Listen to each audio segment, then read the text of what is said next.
Shabbat Shalom, Mishpacha. This is Rabbi Simon Altaf. Good morning to you over here. Good afternoon and good evening over there. So, okay, I'm going to kickstart it a little earlier because I've got a few things to cover which are fairly important in my opinion. And our Parsha today is based on Korah, which is from Numbers chapter 16.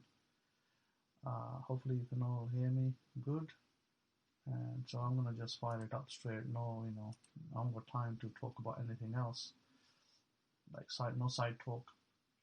I'm going to go straight to the point, and I'm going to read a little bit of the Parsha, which is Numbers chapter 16:1. Now Korah the son of Ishari, the son of Kohath, the son of Levi, the Dathan, and Abiram, the sons of Eliab, and On, the son of Pelah, sons of Reuben, took men, and they rose up before Moshe with certain of the children of Israel, 250 princes of the assembly, famous in the congregation, men of renown, and they gathered themselves together against Musa, and against Aaron, and said to them, You take too much upon you, seeing all the congregation are holy, every one of them, and Yahweh is among them. Wherefore then lift you up yourselves above the congregation of Yahweh. And when Moshe heard it, he fell upon his face, and he spoke to Korah and to all his company, saying, Even tomorrow Yahweh will show who are his and who is holy, and who will cause him to come near to him. Even him whom he has chosen will cause to come near to him. Okay, we're going to look at this passage from a very different angle, because traditionally the angle that is often used to look at this passage, in my opinion, is totally flawed and wrong, because this is question is this area, obviously we know the players in this, the key players, the tribe of Reuben, and from the other tribe, the key players in this are the players that posed a problem for Moses back in Egypt when he had that little scuffle with that man he killed because of the rape issue. So what actually happened over here, it's very simply, to most people this might appear issue of jealousy, where Korah was also a Levite, but he was a second in command. He was a second in line to be perhaps made a Kohen or a leader, but he wasn't chosen. Moses chose Aaron instead. And because Moses chose Aaron, that wasn't acceptable to this particular person, Korah. Korah means bold, with no covering. And Korah then obviously took it upon himself to gather some leaders, men of respect and renown, people with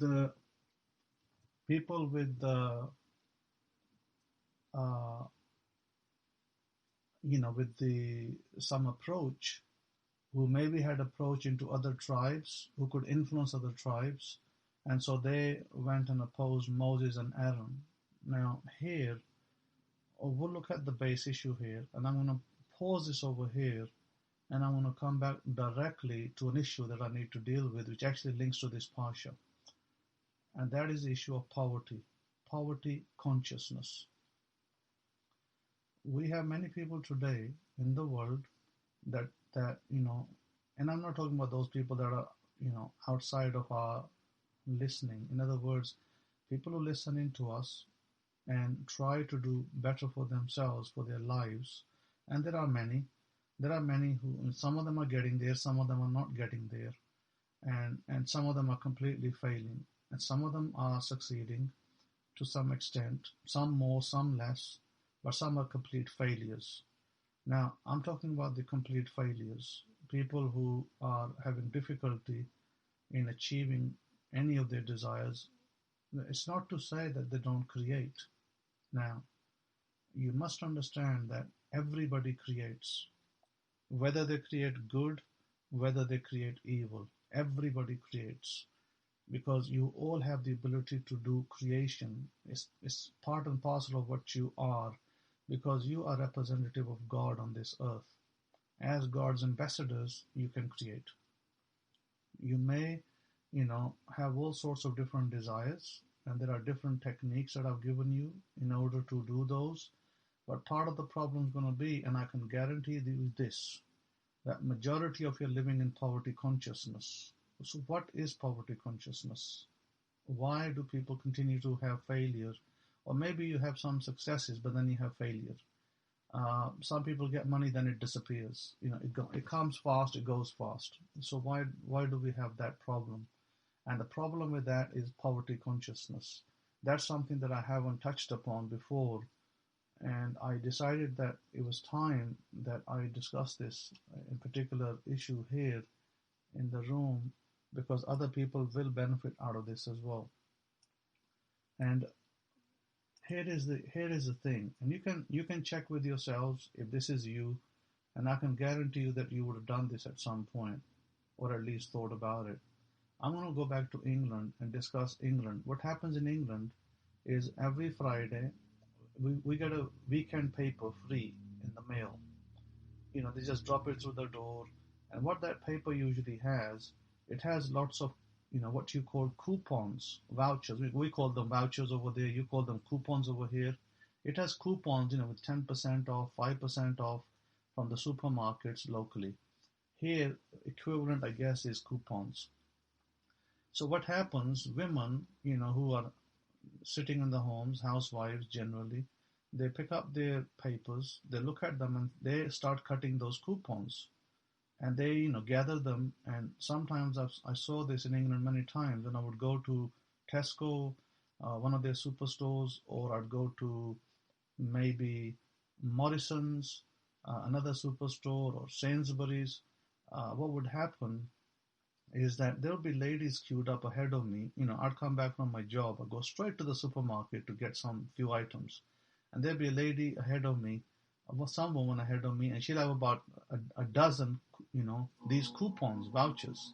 And she'd be trying to cash those in, 5% here and 5% there and 2% and 10%.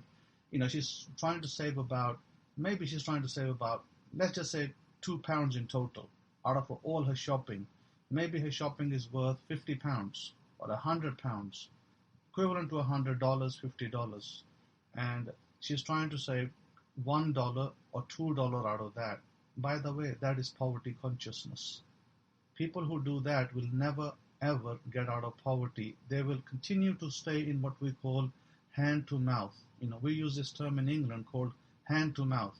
It means that you go, you earn your salary, and before you even come home, most of it is gone on bills and everything else. Disappears. Second level of poverty consciousness, why you get it, is that I've spoken about this lightly and not really enforced it in any particular order, that people don't pay their tithes. Many people who come through these rooms, virtual rooms, they think the teachings are free, we are entitled to them, and so, we have a right. That kind of attitude. They don't realize that in God's law, tithing was instituted to give to the Kohanim, and it was a compliance issue. It was a must. People did it out of question. If today you went to Judaism today, if you went to a rabbi and said, I want to convert to Judaism, first, of course, the rabbi will say no. After he said no about 3 times, he'll convert you. But the first thing he'll make you sign is that you will give your tithes correctly to the synagogue. And if you don't, you will be thrown out. They will not have no questions. There will be no question asked on that, why you can't do it. They will require you to do that. Now, what is the issue around the tithing? Why did God institute it, and why is it necessary, and how does it affect people? When you don't tithe, what happens is what you're declaring is you're poor, poverty consciousness.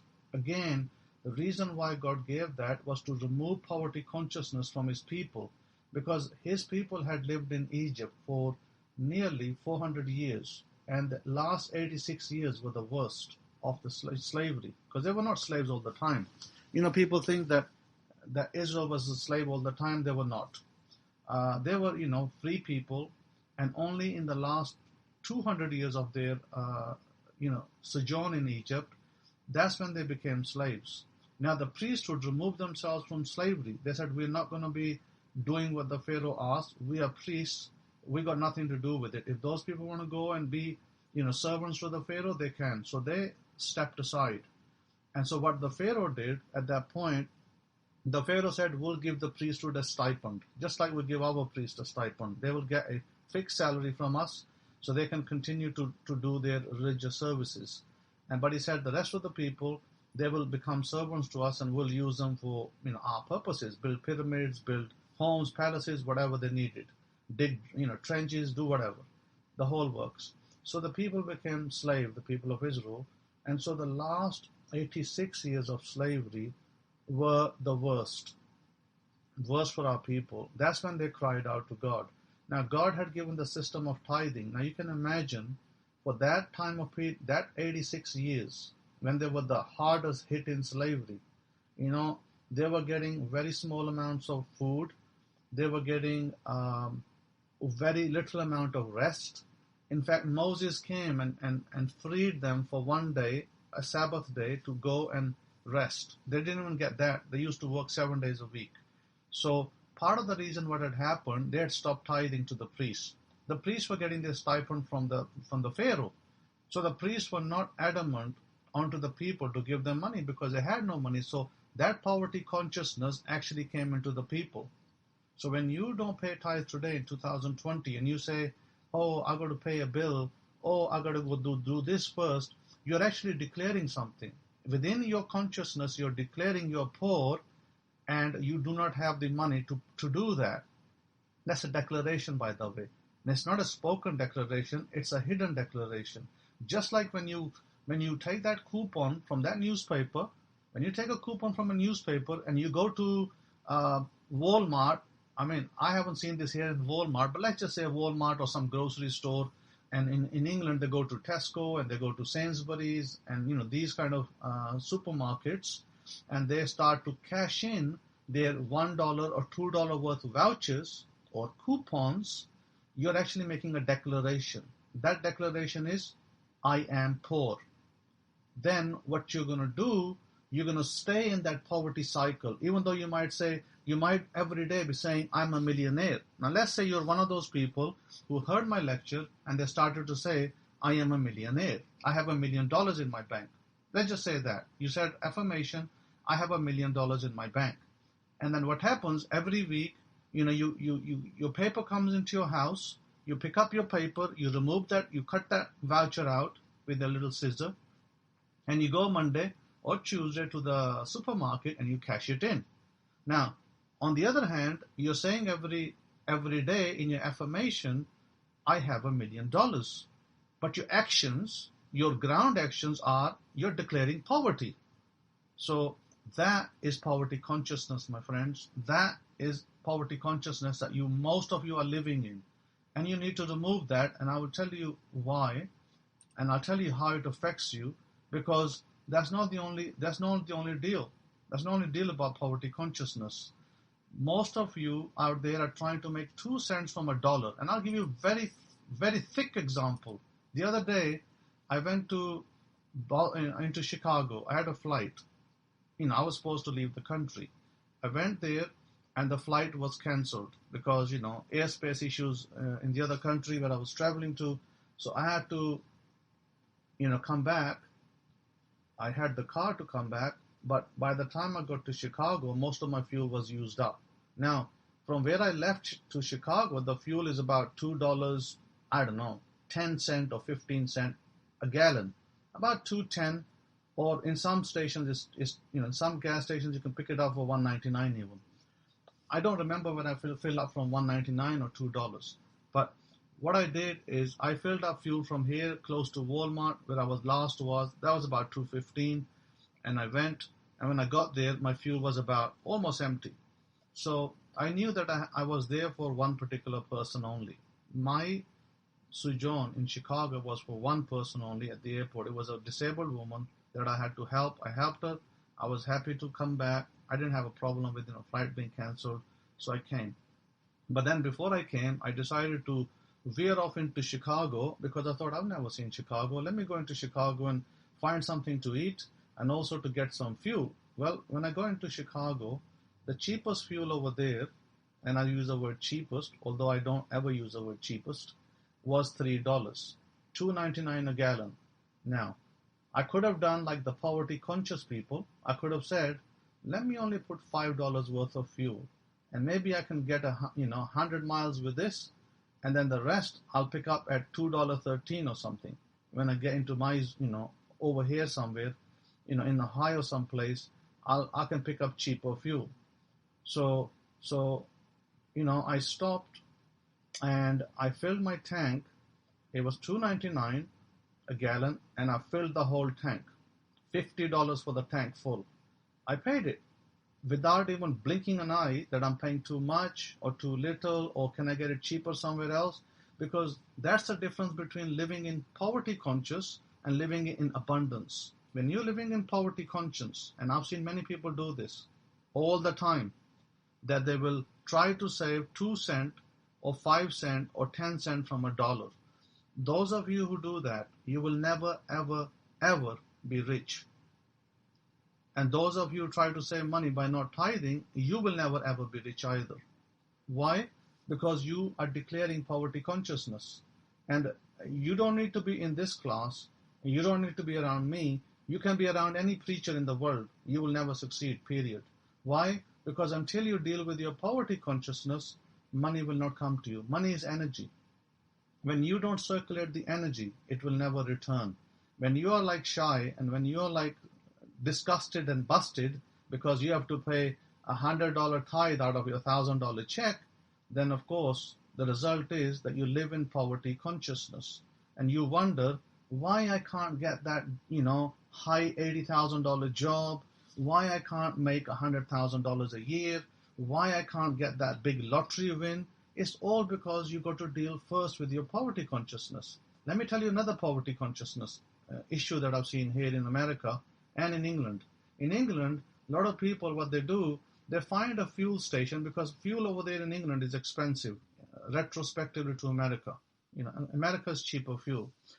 You might think $2.99 is expensive. $2.99 to me is actually less money than what I would pay in England. It's like $6 a gallon. It's double that. So in England, what people do when they go to buy a liter of fuel, or 4 liters or 8 liters, they look at the price of the fuel and they say, see, here in America is listed as gallons. In England is listed as liters. So it might say £1, 10 pence a liter. And in another place, it might say £1, 9 pence a liter. There may be two opposite, you may be going through a road, and you might have two pumps, two gas stations opposite each other. One might be selling the fuel for 1p less than the other one. So what poverty conscious people do, here's what poverty conscious people do. They'll stop at the one that's 1 cent or 1p less. They say, oh, let me try to save that 1p. They're only going to put about maybe 2 gallons of fuel, which is about 8 liters. So how much are they saving to the pound? 8 pence. What can you get in England for 8 pence? Practically nothing. You can't even buy sweets for 8 pence today over there. So what do you actually get out of it? Out of saving the 8p? Nothing. What you're actually reinforcing is your poverty consciousness. You're actually declaring, I'm poor, and I'm happy to be poor. Why do you think people in projects today in America, why do you think they can't get anywhere? Because where do those women go shopping? Those women go shopping down these grocery stores that are like selling what I call B products. B products are like, you might go to Walmart and you have chopped tomatoes. Now, chopped tomatoes might be $1 in Walmart. You go to these other grocery stores which are in the projects, and these other grocery stores, what they have is the same product, same name of chopped tomatoes, same company even, but it's a B product. Means maybe somewhere along the line it wasn't up to quality or something was wrong with it, and so they gave it to the B store. And the B store, what they do, they list it for 80 cents. They don't sell it to you for $1. If you go to Walmart, the same company, I have seen it with my own eyes over here. I went to Pensacola, Florida, and when I was in Pensacola, Florida, there was this store in the projects, and one day I was passing through it, and I'm like thinking, this looks like a big grocery store. Let me see what they sell. So I went to the grocery store and I looked, And they had the same tomatoes as Walmart, but they were about 20 cents less. And I was like, okay, so this is a B product. This is not the A product. And I go to Walmart, and the same can of tins is $1. And over here is listed as 80 cents. I was like, okay, I understand what's going on over here. So, and a lot of black folks, by the way, a lot of black folks were there, and some white as well, but more black than white. So what did it actually teach me? It taught me that most of the black people in this country, the reason why they are poor is because they never understand that they're declaring poverty consciousness week in, week out. No preacher on this continent, in America, no preacher today will teach them this, that you're actually declaring poverty consciousness, and God is not going to make you rich by doing that. Now, here's the other thing what people will do. People will say, by declaring their poverty consciousness, they will say, when money talk comes, and somebody talks about money in the families, in your families, maybe outside, in public, somebody will say something about money, and somebody will turn around and say, oh, money is not everything. You may have heard of this talk many times when people say, money is not everything. That is another way to declare poverty consciousness. Because people who say that are usually those people who never get anywhere either in life. So somewhere along the line, they have negativity in their life. And that negativity causes them to say, money is not everything. That means they're actually removing the energy of money from their lives. Inadvertently, they may be making a harmless comment. But this harmless comment, it's so powerful that it's actually going to remove the money from their life. And they're not going to know it because they're ignorant what they are saying. They think they're making a smart statement, but the statement is actually very stupid. It's not smart at all. So what happens, they live in that poverty consciousness. The other way that you live in poverty consciousness is that what I have seen is, similar kind of statements. Money is the root of all evil, or money is evil, or money is no good, or rich people are bad. These are all ways of thwarting the energy of money from your life and destroying your relationship with money. When you destroy your relationship with money, then you wonder why you're not rich. You might despise. There are people that I know who despise rich people. I've heard it many times. They despise Bill Gates. They despise maybe even the president because he's a billionaire. And they despise other people who are rich. But they want to be rich themselves. Yet they despise them. Why? Because hatred. This hatred is a negativity that they haven't dealt with. And this negativity is another way to say, I love poverty. It's a poverty declaration thing. And they do that all the time. So, what you must do is from today, if you're listening to this on the internet, on live, whichever way, first thing you must do is fix your tithing. Whoever you are, you must fix your tithing, 10% tithe, and then you have Tzedakah, which is charitable donation on top for the widows and things, for the widows and orphans. If you don't do that, you're actually declaring yourself to be poor. And I know some of you don't tithe. You come into this room religiously, but you don't tithe. So, thank you for that, Rabbi Kefa. Never divorce yourself from money. And this is why I keep saying, don't think that Simon wants to build his coffers. You think, Rabbi Simon, he wants to build his coffers. No, I'm trying to build your coffers, but you don't listen. You want to declare poverty. I'm trying to make you to declare abundance, but you don't listen.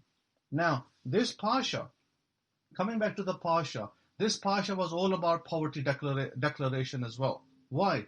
Because here, Korah was actually declaring poverty consciousness. How? Because Korah had money, but he had a problem with the priesthood because he thought when Aaron and Moses have the control over the priesthood, they're going to collect all the money. Remember, tithes went to the priesthood. So who has the big coffers? Who's filling up their coffers? Because the priesthood had a responsibility to deal with the money, to dish out to the widows, to the orphans, to run the temple, to pay salaries to the priests and all of that. Because, the tithes were salaries. But what Korah saw was, why should they have all the money? Why can't I have some of it? Why can't I be the leader to, collect the money and I decide what to do with it? So he also had a poverty consciousness. This is why, in the end, Korah ends up dying. Korah doesn't live because Moses had said, if you die a normal, natural death, then I am the one who is wrong.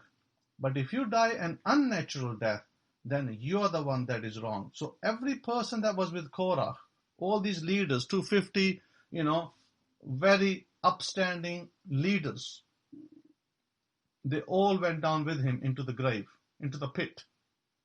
What was God trying to show us? We can look at it from two ways. We can look at it physically, literally, and we can look at it spiritually, symbolically. Symbolically, literally they died. And the sons of Korah survived because they repented. They didn't follow their dad. This is why you see the Psalms from Korah. But Korah died. And Korah's other men, supporters, died as well. They were buried. Now, topologically, from a symbolic angle, what had happened was that Korah had declared poverty consciousness.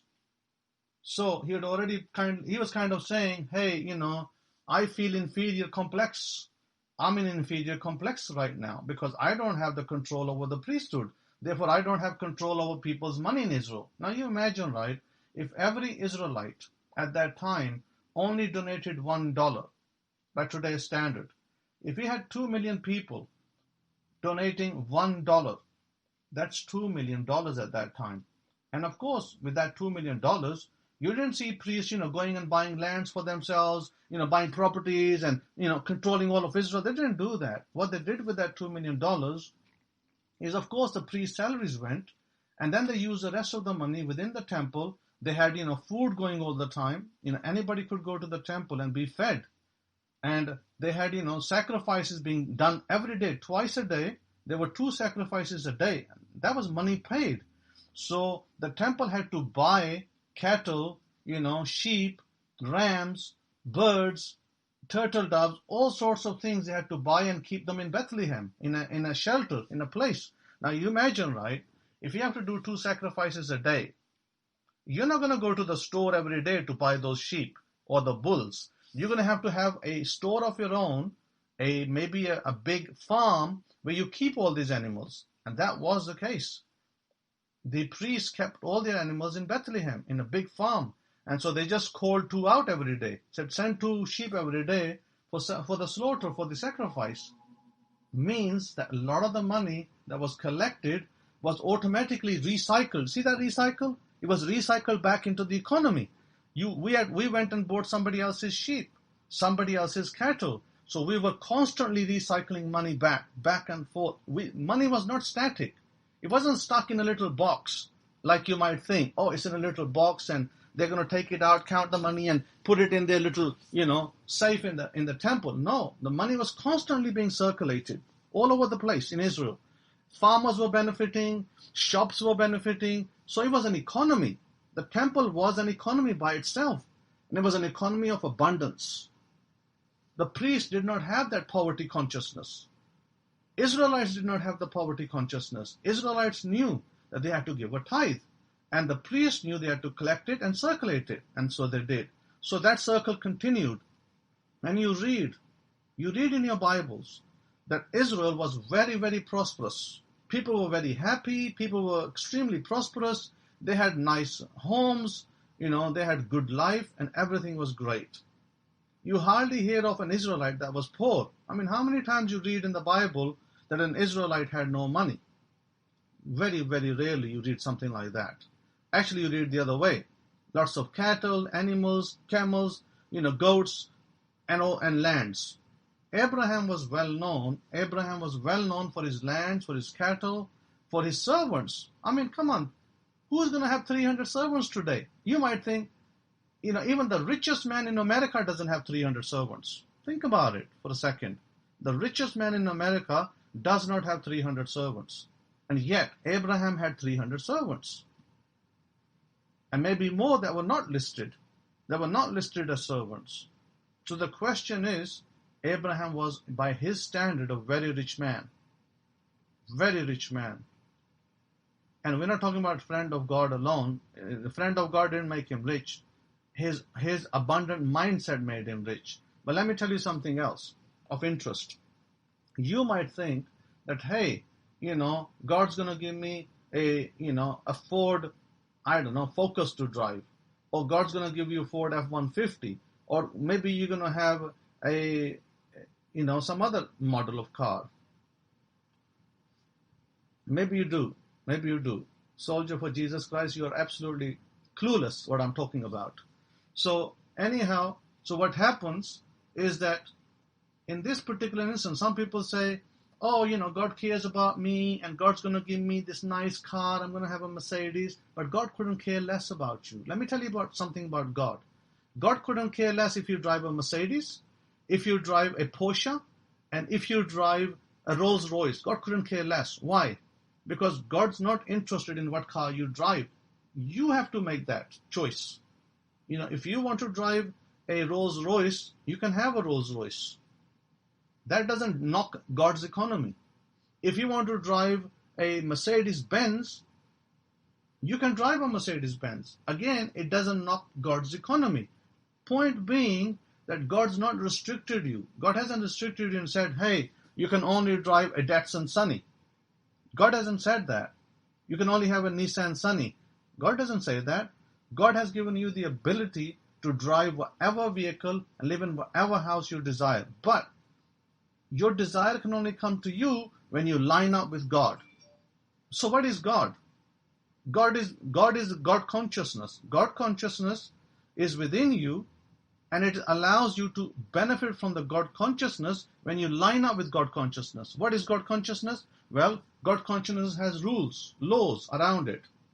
Those laws cannot be broken. And one of those laws is this, that when you go out and earn the money and you get paid, you don't say to yourself, hey, look at me, I'm working for 50 hours a week and this is my hard work. No.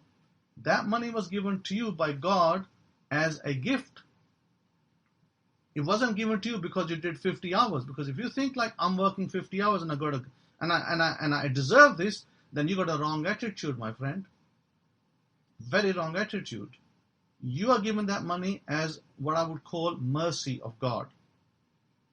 As a mercy and loving kindness of God, you have a job. And some other people may not have a job. Some people may not even have food on their tables. But you as a mercy of God had the job and the food on the table. So what do you do with that? You thank God every time you get your salary.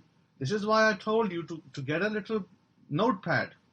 Get a little notepad and call it, receivables. And in the receivables notepad, all you write is what you receive. So whenever you receive your salary, you write in there, thank you. Even if all you put, right, you put a date and you put thank you, that is declaring your thankfulness to God for giving you that salary. Thank you, God, for this salary. And if you go out, you're about to buy a car, and the garage just happens to give you 50% off because it's a sale, then you again come back and write it, thank you, Lord, for 50% sale. You take it because it's given to you. You didn't have to collect a 10% voucher. So my point is very simple. When a garage does a sale and you happen to be just there and you happen to be the recipient of a 50% sale, great. You happen to be a recipient. God gave you a gift. Accept it. But don't go out looking for, making 2 cents from $1. What's 2 cents for $1? Poverty consciousness. When you keep going looking at your papers and, oh, let me get this little voucher, let me get this little coupon and save myself 5%. That is poverty consciousness. Remove yourselves from poverty consciousness from today. Never ever do that. Because the rich people who are the controllers of this world, who have all these big, who are the owners of all these big stores, the 13 richest families in the world, they know that. They already know that. They already know how to enslave you. You think that you're enslaved because of a birth certificate. If you think that, you're absolutely crazy and stupid. They don't need your birth certificate to enslave you. They need your money to enslave you. And they've already done that by giving you, 5%, 10% vouchers and coupons. They enslave you through that. It's a mindset. It's what we call brain issue. And you need to reset your brains. And unless your brain's reset, you're going to stay in that mindset. And so for that, what I did, I actually made a little new recording. It's a sound recording. It's a very small, maybe 3 to 4 minute recording. And it actually activates your chakras and your two brains. Because your bigger brain, your bigger lobes, if you go to Google and you search brain images, and you look at the bigger lobes, the left lobe and the right lobe, by the way, those two lobes are your poverty lobes. That's what most of you operate on. You operate on your poverty lobes. That's why you keep making wrong decisions all the time. So next what happens is that there was a meditation I made called midbrain meditation. Now the midbrain lobe of your brain is the abundance lobe. By the way, that is known by science only recently. Science didn't know this 1,000 years ago, but many of our people knew this 1,000 years ago. So they operated on the midbrain. That's why when I made the midbrain meditation and I gave it to you, because the idea was for you to activate your midbrain. When you activate your midbrain, then the things you desire come from the midbrain. The midbrain has no judgment. It's not an area which judges. But your bigger lobes on your left and right lobes, they're judging lobes. They judge. They live in poverty consciousness. And the midbrain doesn't care who you are. It doesn't care your color is black. It doesn't care your color is yellow. It doesn't care you're red. Whatever you ask, the midbrain can deliver. The midbrain is able to deliver that, whatever you ask. Now, some of you, the problem areas in your life are going to be that problem areas usually are that you are too focused on your bigger two lobes, the left and the right lobe. And all the decisions you're making in your life are coming from the left and right lobe. That's why you keep making wrong decisions, you keep losing money, you make bad investments, you marry the wrong person. All of that comes from there. Because you're influenced by it. So when you start doing the meditation to activate your third eye, which basically connects to your midbrain, then you start to walk away from the bad choices, that bad spouse, that bad decision of the business that you made, that bad job, because you are now allowing a different area of your brain, and the yogis knew that. The Indian yogis are experts in that. There is a guy by the name of Osha. I don't think he's alive today. He was able to produce, I believe, 99 Rolls Royces, custom built. They were donated to him. Now you imagine each Rolls Royce was at least at that time, back in the 80s, it was worth at least $200,000 to $250,000, custom built, and they were given to him. And somebody asked him, how did he manage to produce all these Rolls Royces? He said, easy. I just use my, imagination. I just use my midbrain. Use my midbrain to produce it. And he did. He did do that. He was right. He was very controversial. He was a very controversial guru. But he actually used his Rolls Royces as a business. He would loan his Rolls Royces as a business, as a company, to rich people. They would, rent his Rolls Royce for 2 days or a week and pay amount of money for it. So he actually ran a business with that in America, by the way, of all places. Because he had problems in India, he came to America and he got 99 Rolls Royces. Now what do? That's a good problem to have. Would you like 99 Rolls Royces? Do you think it's a bad problem? No, that's a great problem to have. Because now you can maybe sell a few and you can use the others as a business. Top end. You see, when you have money, that's a good problem, not a bad problem. Let me tell you of a good problem. Tim Cook, Apple CEO, one of the richest companies in the world. He goes to India recently. Listen to this. You see, you won't find this on CNN and Fox News reporting this. He goes on to India, and you know which first place they take him to? They take him to the temple of Ganesha. Ganesha is the elephant, the man with the elephant head. And he goes over there and he does some tour, sightseeing, and I guess he does a little bit worship as well with the other people. He watches how they do it. Why the Ganesha temple? Well, that's a long story. I won't go into that. But what I will go into is this. He was accompanied by one of the richest men in India, Mukesh Ambani, right? Tim Cook has a problem. Tim Cook has a lot of money, billions of dollars. Good problem to have. So he goes to India and he invests in Mukesh Ambani's project. This project is to do with some kind of connection of all these stores in India, and there's thousands and thousands of them, millions of them. And they're going to connect them, and they're going to build a company that's worth billions of dollars. So Mukesh Ambani came up with this project. You got Facebook, owner Zuckerberg running to get into it. You got Tim Cook involved into it. Bill Gates, you name it, they're all involved. They're all putting billions of dollars into this. As you know, they're taking a piece of the pie. It's a telecom thing. So my point is this, that these people live in abundance consciousness. In abundance consciousness, having money is a good thing. When you don't have money to pay your bills, you're struggling. You say, what I'm going to do? How am I going to pay that bill? That's a problem area. But that problem area may have been generated by you. You may be the creator of it without even realizing it. When you live in that coupon mindset, when you go coupon mindset and voucher mindset, when you go to McDonald's to get your $5 free burger, you don't realize that you're declaring something, that you're consciously poor. It is better to go to McDonald's and pay $5 for a burger. Why? Because you circulate the money. Exactly what I was explaining to you earlier, that the priesthood didn't hoard the money in the temple. They circulated it. When you circulate the money, money is energy. It circulates. And it goes to all the necessary people it meant to. So in your life, you must look at yourself and ask yourself, am I circulating my money properly? Am I tithing? Am I doing the tzedakah? Am I, avoiding these coupons that are declaring poverty consciousness? Because these are the things that will hold you up.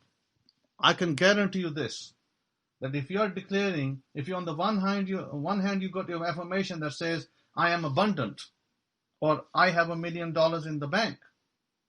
If on the one hand you have that, and on the other hand, you're scouring your, these advertising papers that come in your door, and you're cutting out your, coupons to save yourself 20 cents, then you're living in poverty consciousness. You're overriding your affirmations, because on the one hand you're saying, I am rich, but on the other hand you're saying, I am poor. What's going to override? The poor one will override the rich. The negative will always override. We have, if you're coders in here, if you're programmers, and if you know systems, IT systems, in IT systems, we used to put permissions on files. And when you put permissions on files, there might be somebody's able to modify it. Somebody's able to edit a file.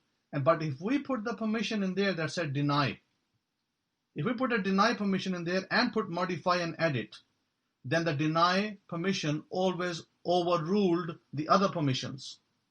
In IT, by the way, that was the way it worked. Still works the same. So in life, when you have something that says I am a millionaire, when you declare that I'm a millionaire, but on the other hand you're collecting your coupon to save yourself 10 cents, your permission, at this point, what overrides your $1 million is your 10-cent coupon that you're trying to save money from. That 10-cent coupon that you're thinking you're saving 10 cents, maybe 10 of those you get $1. Out of $10, you actually just declared yourself poor to the universe and to God, because universe is God. And when you keep doing that week in, week out, where is that taking you? When week in, week out you don't tithe and you continue to declare poverty, are you serious that you're going to become rich? You will never become rich. You will never manifest riches, because your declaration is negative.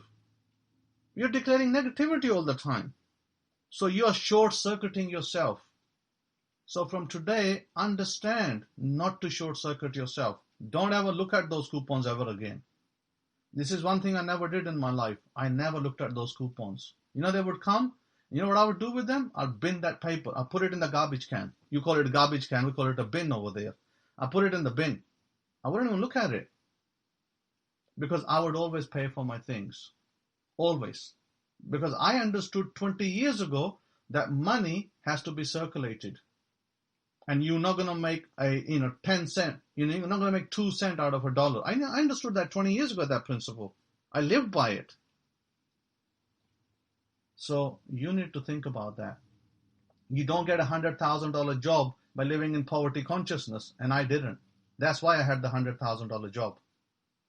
And if you want to be on a $100,000 plus salary, if you want to run a business that's $1 million plus, think about what you're doing today. Are you short-circuiting yourself? Maybe you are, maybe you're not. You need to examine your life.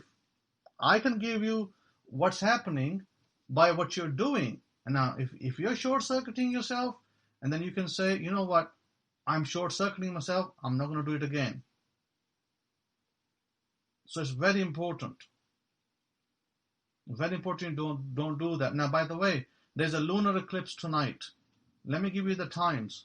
Lunar eclipse Eastern time, 11:07 p.m. at night to 1:52 a.m. I'll repeat that. 11:07 p.m. Eastern time. That's 2307 military time to 1:52 a.m. Eastern time. That is the time of the lunar eclipse. Full moon today, by the way. Let me tell you what you can do in this full moon. In this full moon, what you must not do is look to seek wealth. What can you do during this full moon? Because remember, there's a difference between Rosh Chodesh. There is a difference between new moon and full moon. Tonight is a full moon eclipse. In a full moon eclipse, what you do is you remove. You must remove stuff. So what you're going to remove? You're going to remove negativities from your life. You're going to declare you're no longer poverty conscious. Remove that. So this is what you need to do. Get yourself a lamp. Get yourself a little something, maybe a candle. If you can't get hold of a little lantern, you can light an oil in there. You fill it up with oil. If you have something that's metal, copper, you fill it up with oil and you light it up during that time. And what you do is you take some paper, maybe even take some bay leaves, and you write on the bay leaves. Some of you carrying debt. So you write on there, I release myself from all debt. And you burn that bay leaf. Or you write it on a piece of paper. I release myself from all debt. I am debt free. Once you write that, you put it down, you prepare yourself for tonight. You write it exactly when this eclipse starts. The planets are in alignment, perfectly in alignment at that point. You've got 3 hours. And unless you're going to do your affirmation 10,000 times, which might be to declare to get maybe your house paid off, maybe your loans paid off, something. Something needs to come off. So part of that could be your negativities. You want to deal with your negativities tonight. You deal with them. You say, I'm removing all my negativities. And you say that I'm removing all my loans. If you're stuck in debt, and some people are stuck with debt, they have home loans to pay, big home loans. So what you do, you write it on a piece of note of paper, and you say, I remove myself from all, I release all my debts from my life tonight. I release them. And then you burn that piece of paper in a little plate or something, so you don't burn your table. You burn that.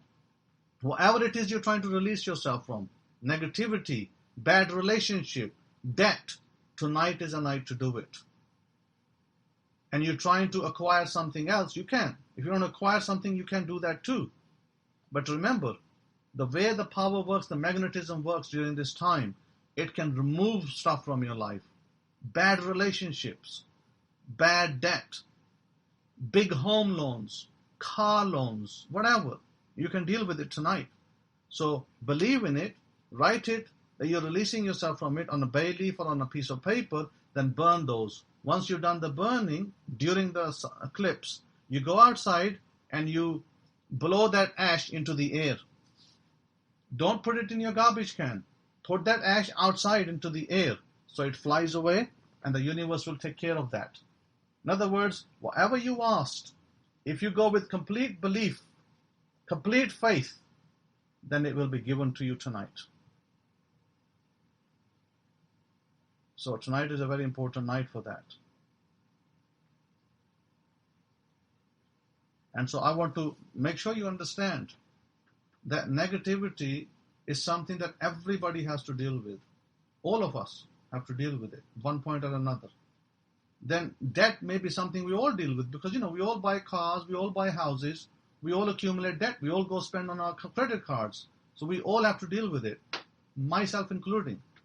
So my point is this, that don't just think of this as, oh, well, just another thing.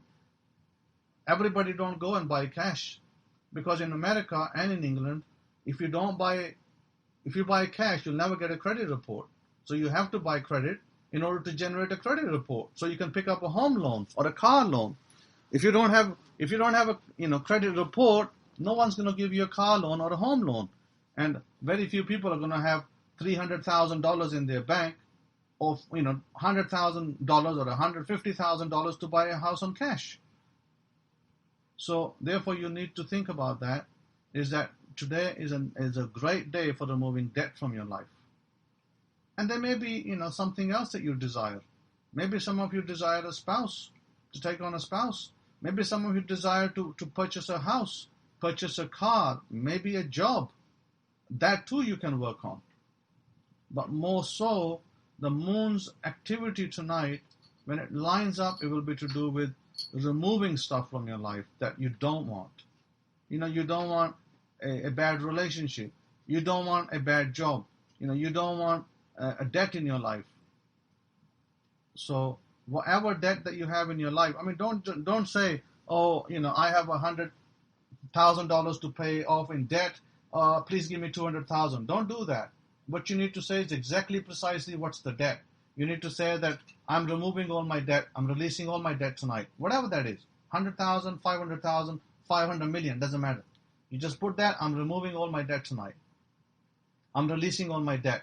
I'm releasing all my negativities. I'm releasing the bad relationships. I'm releasing negativities in my life. You need to particularly write that way, and then burn those little statements in your little, maybe in your kitchen sink. You burn them so that, don't burn your house down. And then once you've done that, or if you have that shell, like a little shell that I asked you once to buy, you can burn it in the shell, very powerful, or in a bowl, if you don't have the shell, the seashell.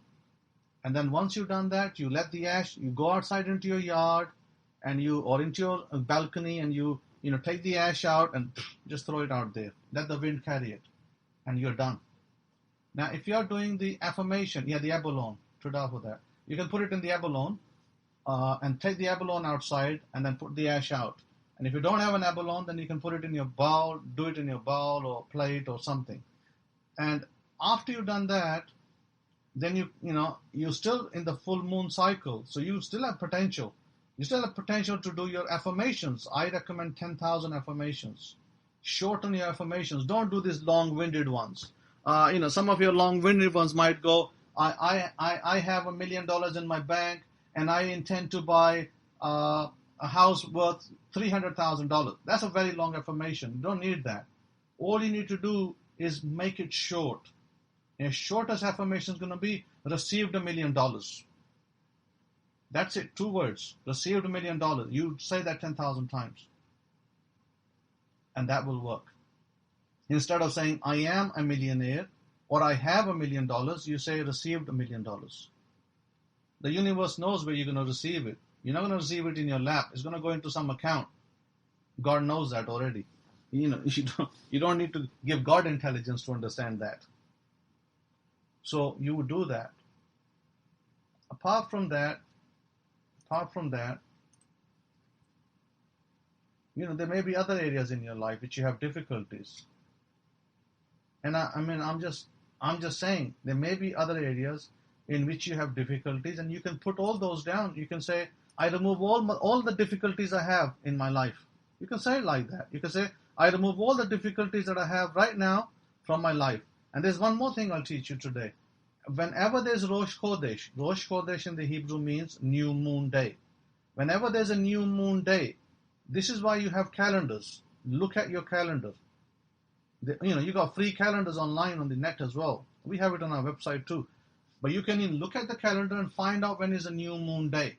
Whenever there is a new moon day about to kick in, like it's, Rosh Chodesh is like Nisan, it's day 1. Like this is a month of Tammuz, and it's Tammuz 1, and it's the new moon day. That day you can do your affirmations, and they're very powerful. You can do your 1,000 affirmations. You can do it 1,000 times, 10,000 times. They're very powerful on that day as well, especially new moon day. And solar eclipses, lunar eclipses. So you got an opportunity tonight to catch an eclipse. The next opportunity is going to be at the end of this year, November period. So you got a big gap after this. So make use of it. And remember all I said. Don't make excuses. Fix your tithing. And don't make excuses about it. Oh, my husband didn't do this, or my brother's not letting me do it, or my mother's not letting. Don't make those excuses, because all you're doing is declaring poverty consciousness. Your poverty consciousness will, I said not definitely, but will make you and your children poor for the rest of your life.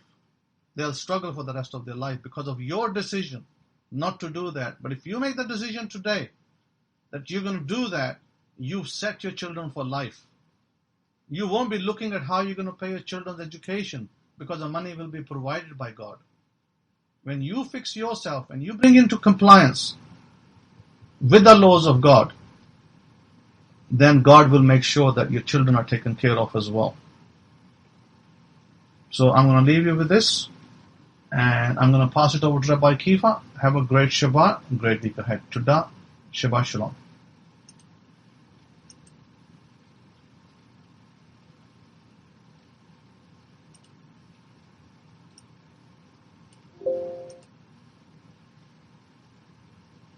Todah Rabbi HaKohen, if I could get a one mishpacha, with Hashem, Rabbi Kefa in Judah, coming in from San Antonio, Texas. Today we're going to reach 100 degrees, with Hashem. The heat is on in Texas, and I love it. With Hashem, we give thanks always. I'd like to wish you all here in North America a happy 4th of July. Today is the 4th of July. What is the 4th of July, mishpacha? For those of you around the world listening in, it's a day of independence. Day of independence, and that's something to really look at and examine for yourselves, because what the Kohen is doing for us is helping us gain our independence. You see, how many of you know there's a difference between free and freedom? You see, because a lot of people, as a student of human nature, I found this out, is that a lot of people, they say that they're free, but they don't live a free life. How many of you know people like that? As you study human nature, they'll tell you with their lip service, they'll say, hey, I'm free, but they really don't, they don't live they don't exemplify or demonstrate a free life. Put up a capital F if you know what I'm talking about when I say that. And just like our Kohen is explaining to us and giving us instruction on, the inwards of ourselves, which is very, very important. You see, because a lot of times we put the blame and we're quick to pass the blame. It's more like a conditional thing. Is that you always have to point the finger at other people instead of, really dealing with the source, the problem, as you may see it, or the source of the situation, which at the end of the day itself. At the end of the day. So what we need to do, like I said in this lecture, is we need to reset self. Self-reset. You don't have to reset grandmama, or you don't have to reset the wife, or reset the husband. You need to reset yourself. Reset yourself. And that can be done. And we have, as you all know here, such awesome tools to be able to help us, right? We've been given and we've been equipped by the Kohen with such awesome weapons, with an array of arsenal. I tell you, I used to love to play Call of Duty. I don't have much time anymore, but I love to play the Call of Duty. And, I always like, how I used to drop the chest, and you find the chest, and you be able to go in and get off equipment. Yeah, Shane, I don't get too much Call of Duty playing time. I mean, Sean is my Call of Duty, so I get a lot of playing time with Sean. But, and I love it. But they drop the chest, and I used to love to just collect all kind of different, weapons, because for different situations, depending on the mission, you have to use a particular kind of weapon. And this, that, the other, and the third. So even more so in our lives, as we go through this journey of life, as we go through this, as sojourners, you want to be equipped with the right tools and with an arsenal of weapons. Now, I don't know any person in this room or listening via MP3 that would not want to be equipped with the proper tools, correct? Because what's the use of going through life and you're not equipped with the proper tools? How many of you been there, done that? and self has this way of telling you that you're not equipped with the proper tools. Because how many of you, some of you say it like this, well, something just don't feel right. Or it's just, something's not right about this situation. Or I know that it's better. Or when these kind of statements are floating through your subconscious in your mind, as you may know, because maybe you weren't familiar and had a relation with your subconscious like you do now, at whatever level you're at, you have to float through your mind like, there's got to be better than this, or I have to be doing better, or I'm on this earth for a better purpose than, just this. Now, these are telltale signs, of self and you trying to connect. There must be that connection and that relation. That's very important. And then once that relationship is established, then you must begin to furnish the house of self. And you have a house within you. So you must furnish your house. Now, I don't know about you, but I want top-notch furnishing in my house. Nothing against the second hand, and I have nothing against those people who like to do those couponing things, but again, that's just not for me. That's not my mentality. When I go to some place, it's on the internet, and I want it, I buy it. I'm not the type to look at a price. I just don't.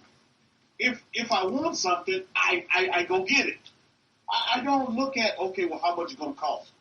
My wife, I went to China for my wife. That's what I did. Now, my whole thinking in going to China to get a wife was not, well, how much money is it going to cost? I never thought that. That never came into my thought process. My thing was, I wanted a loving wife. I wanted a loyal wife. And for me, going to China, I've always been a fan of China. Always have. How many of you are a fan of Kung Fu? I've always been a fan of Kung Fu. I watch Kung Fu. I watch those old Kung Fu movies, the ones where, the talking can't catch up with the lips.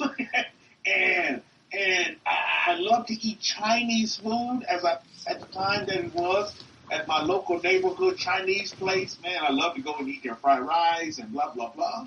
So I've always had this love for China. Love to watch the Bruce Lee. I love Bruce Lee. Love to watch the Bruce Lee movies and things like this. So it's always been in me. Now, I didn't know that it would eventually take me to China, but it did. But at the end of the day, it was never a monetary issue. It was what I wanted to do. This is something I wanted to do. And so the question is that you have to ask yourself, what do you want to do? And then pursue it without all the distractions. You see, because couponing is a distraction. Because it puts your mind in a state of, okay, where can I get a discount? And I tell you how, Cohen, your lecture is on par, because what's going on is that we're receiving here at Forever-Israel, Abrahamic-Faith, we're receiving a lot of correspondence from Africa these days. I get a season again to where we get all the, they find our phone number in the bathroom and they give us a call, because that's kicking in full time. And they're begging and pleading for free stuff. Oh, can I get this free? I want this. Can you give us some money? We have this ministry and we're proclaiming the name of Yah, and we need money to support the ministry. So they'll phone and just want free stuff, free, give it to me. Because I said the name Yah, Yahweh, I use this name this way, so I'm entitled to free things. You see that mentality a lot, not only in Africa. You see it a lot in China as well. I see it in China as well. It's because that's what they've been conditioned to think. Like, okay, let's buy this because it's cheap. How many of you know about the Chinese products? All of you know this. This is conditioned. I can guarantee you majority of you know don't buy Chinese products. You buy Chinese products, why? Because they're cheap. How many of you heard that before? I mean, businesses, we're talking about billion businesses. They go to China to make their things. Why? They'll tell you. We're talking about people with billionaire mentality. They'll go to China. Why? Because it's cheap. How many of you heard that? You businessmen in the room. You men in investing. They'll tell you this in a minute. Now, there's been a reversal that's going around here in America, is that we're starting to bring those companies back to America for whatever rhyme and reason, but Chinese products are getting a knock because they're cheap. You don't believe me? Go to Walmart and see how many things are made in China. Why? Because it's cheap. And I guarantee you, one of the things that the coronavirus did was it highlighted the fact is that cheap isn't good. How many of you understand that with the coronavirus? Because we were cutting corners with cheap, we had a hard time getting products made, our medications made, our equipment made on some of our most valuable hardware here in America is because we outsourced it on the cheap. And I hear my wife say that all the time, cheap. Oh, honey, it's because it's cheap. I'm right now in the process of resetting my wife. Because I don't have that kind of mentality. Cheap. I'm going to buy something because it's nice and because I want it. Period. At the end of the day. Now, there's this. How many of you know the knock on Chinese products? The knock is, yeah, you'll buy it cheap, but it won't last long and it's going to break. How many of you know that knock?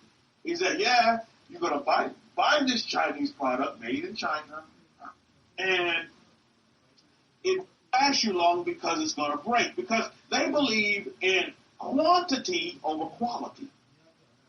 Now, as you deal with your house, as you deal with the house of self, I want you all to right now, I have a house of self.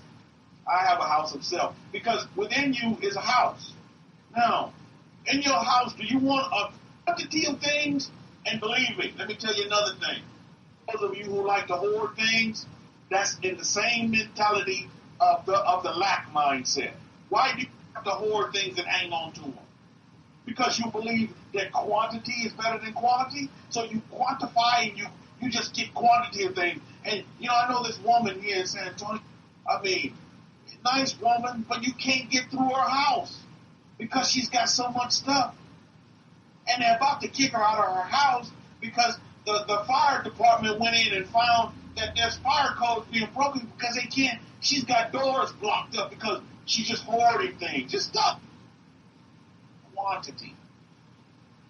Well, she only needs a few quality products. So I would encourage you, all of you, who have piled up chocolate block things in your house, you need to give them away. You need to put quantity in your house, not quantity. Why are you just hanging on to these things? The purpose behind it. You see, in your house of self, you need to consider these things, Mr. Bob.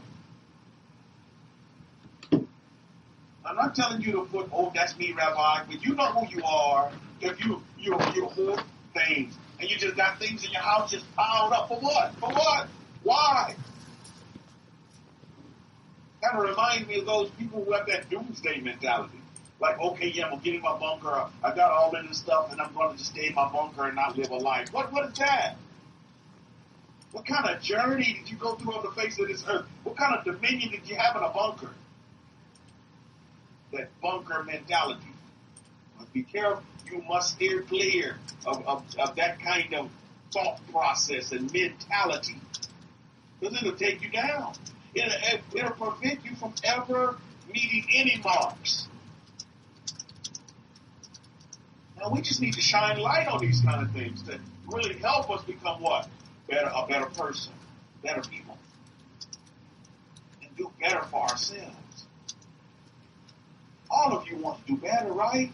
I know within each and every one of you listening via YouTube or listening live right now is that you want to do better than your mother and your father did. How many of you agree with that? Put up a capital B if you do that. If that is part of your affirmation is, look, I want to do better than my mother and father did. And I want Sean to do better than my son to do better than me. I mean, that should be a part of your DNA. Is for better. Man, I want to do better. I don't want to take 10 steps backwards. I don't want to go backwards. I want to better. Look out for your responses, by the way. You all should want to better. And it starts affirming by you hit that keyboard and say, yeah, capital B, I want to do better than my parents. And I'm going to do better than, and I am better than my parents. Hey, not knocking your parents. This is actually bring your parents. Because every parent wants their sons and daughters to do better, right? I don't know any parents that don't want that.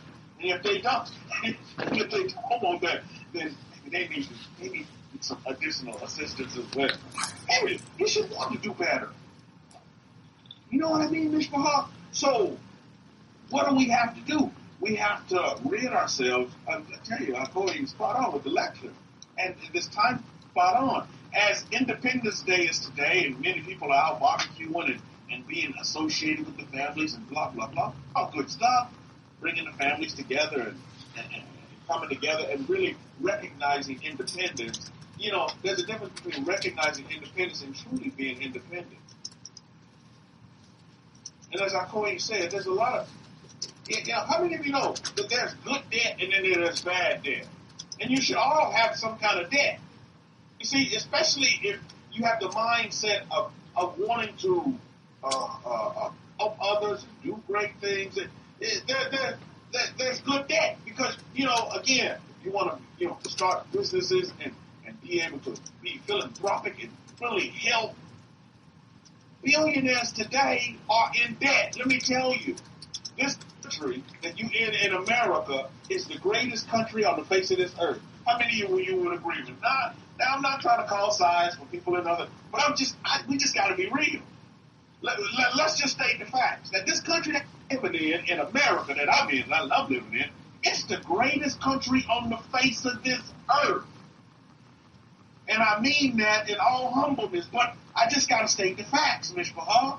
You got people tearing down fences trying to get it. Big holes trying to get in this country. My goodness, it's the greatest country on the face of this earth. But guess what? Do you know that we harbor the biggest debt? How can you be such a great country to have so much debt? I don't even know what the debt clock is ticking at right now. But we're in debt, right? I mean, if you understand that, our coin says America is free, but the people are enslaved in their minds, and they need to make themselves independent. Stop deceiving themselves with barbecues. Free yourself and eat your barbecue. Oh, indeed, Hakohi. Indeed, Hakohi. And this is the whole premise of where we need to go in our house self. You see, some good beef ribs. You're right, luxury class. Good beef ribs, man. I'm telling you, nothing like it. My wife loves my beef ribs. Now, Sean has 8 teeth now. So he's participating in the beef ribs as well with Brazil at whatever level. But these things are very, very important for us to understand. Is that we must get to the meat and potatoes of life and what it really is. As all of you know, Torah is life. But everybody walk around saying it and spraying it with lip service.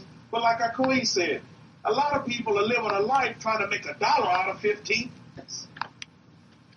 There's even a song about that, right? That's where I got that from, by the way. There's a song trying to make a rap song, trying to make $1 out of 15 cents. But that's where most people are. They have the 15-cent mentality. Me, I'm all about the Benjamins, baby. I'm not screaming about $1. I'm all about the Benjamins. I think that was a song too. But I'm all about the Benjamins, $100 bills. Man, come on, man. Hey, have 15-cent mentality. I do not have 15 mentality. I never will. If I want something, I go get it. That's just it.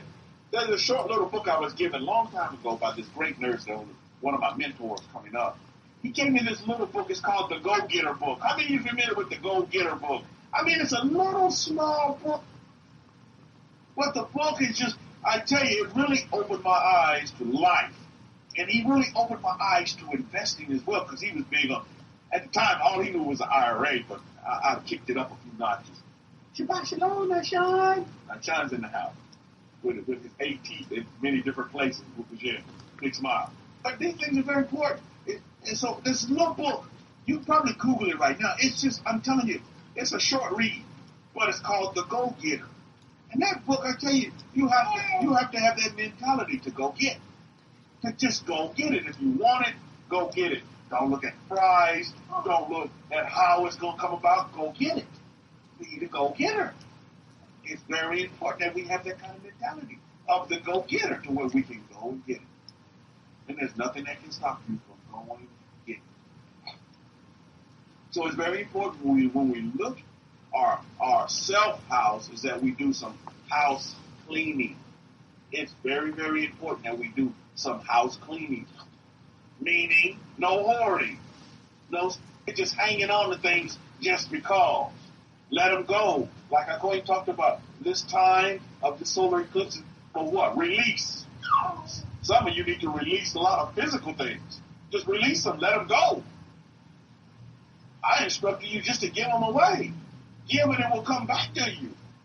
Give without, some people give things and then they have to remind the person that they gave it to them. What giving is that? How many of you know people like that? Now, Sean says he does. You heard now, Sean. But some people are like that. They give you things and they remind you that they gave it to you. What kind of process is that? In America, they have a saying for this. They call you, and no offense, they call you Indian giver. Don't be an Indian giver. Give and be gone and be done with it. So, from the giving, you see, give and be gone. Don't sit hanging on. Oh, remember when I did that for you? What have you done for me today? You remember when I did that for you? I gave you that. I know a lot of people like that. They like to toot their own horn by what they gave in the past. Well, what have you given lately? Giving of yourself, giving of your energy, giving of your time, giving of your energy meaning what? Money could mean anything. Money could mean your physical, hard labor. It could mean many things. So these are the things that you have to look at.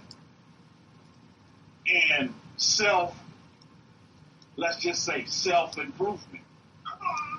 Home improvement, because it sort of is kind of home improvement as well, but it's self-improvement. When we improve self, we improve the world. But it has to start with self. Most people, they do just the opposite. They want to improve the world, thus make themselves improve. But that's the wrong formula. If you want to improve the world, you must improve yourself. It starts with the inner self. The self-house. The self-house. That's what we have. We don't have a self-house. So we must do improvement on that house. We must do arranging on the house. During this time right now, we're in a season where everybody's at their home. And I don't know for you investors, this is a time where you need to be in those stocks that are home improvement related, because everybody's doing some kind of home improvement in their garden or in their homes. But even more importantly, the home improvement needs to, if we look at it from a spiritual sense, if I would say the word, is that we need to improve within ourselves, make these improvements. Don't see it as, you being put down, and don't get angry because you're told to do something, and because you don't do it, then nothing materializes. Don't get angry because you didn't do what you were supposed to do. You see? And that takes me to the lecture today. I'm going to talk about Numbers chapter 20 because I think it's very interesting. And more specifically, I'm going to talk about the rock or Rocky. You see? There's a difference between the rock and there's a difference between Rocky. Right? And you can fall on either side of the spectrum. You could be the rock or you could be Rocky. We all know the story about what Moshe happened. Of course, I can go into it, and we should. Numbers chapter 20, because I think this is very important. Because what I want to do today is to encourage all of us to speak to our rock. Musa was commanded to what? Speak to the. You all story, right? And we're not talking about Dwayne, what's his name? We're not talking about The Rock, the wrestler and the actor, Dwayne, what's his last name? But I know his first name is Dwayne. But we're not talking about that dude, The Rock. But we're talking about speak to your rock.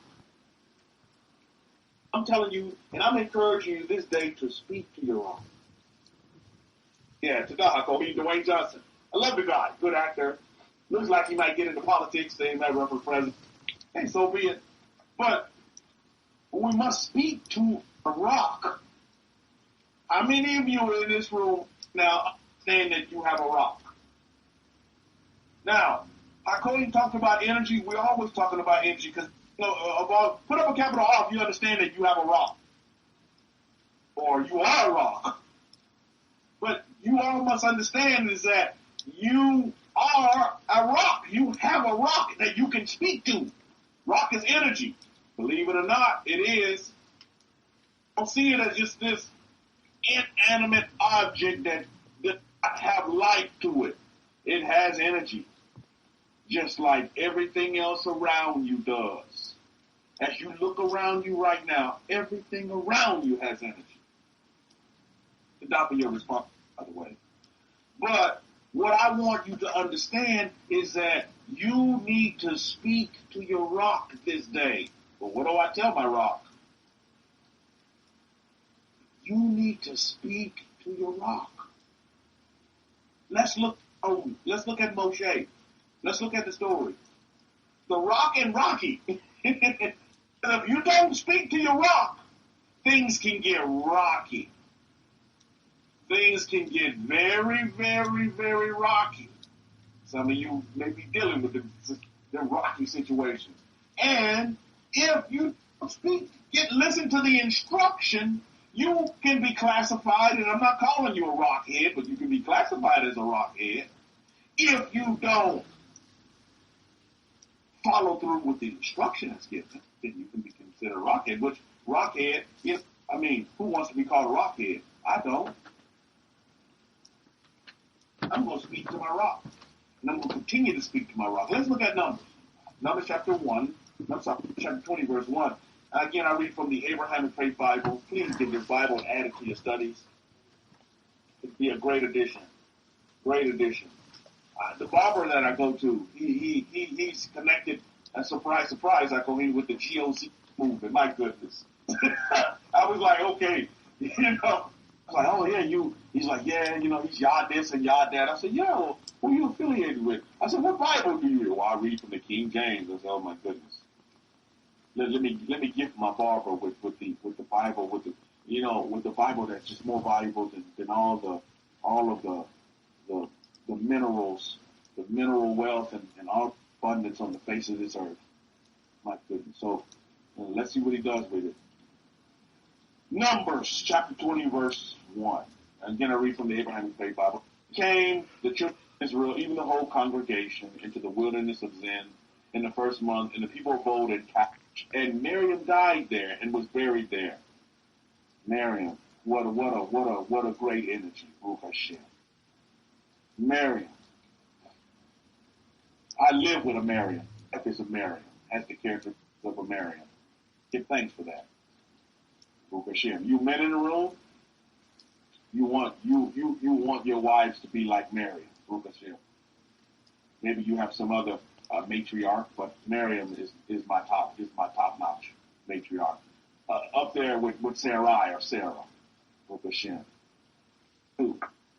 There was no Ma'im for the congregation, and they gathered themselves against Moshe, against Musa, against Moses, and against Aaron. HaKohin for Bashem. Verse 3. And the people contented with Moshe and spoke, saying, If only would Elohim had killed us too when our brethren died before Yahweh. My goodness, man. Now, this is just right after the korah situation down. My goodness. Do you see how people talk? You see how people speak into their rock? Listen, Miss Mahal, speak to your rock. And what did they say? If only would Elohim had killed us too when our brothers died before Yahweh. Verse 4. And why have you brought up the congregation of Yahweh into the wilderness, that we and our cattle should die there stead? Speaking to their rock. Listen very closely. What will say? They're speaking right into their rock.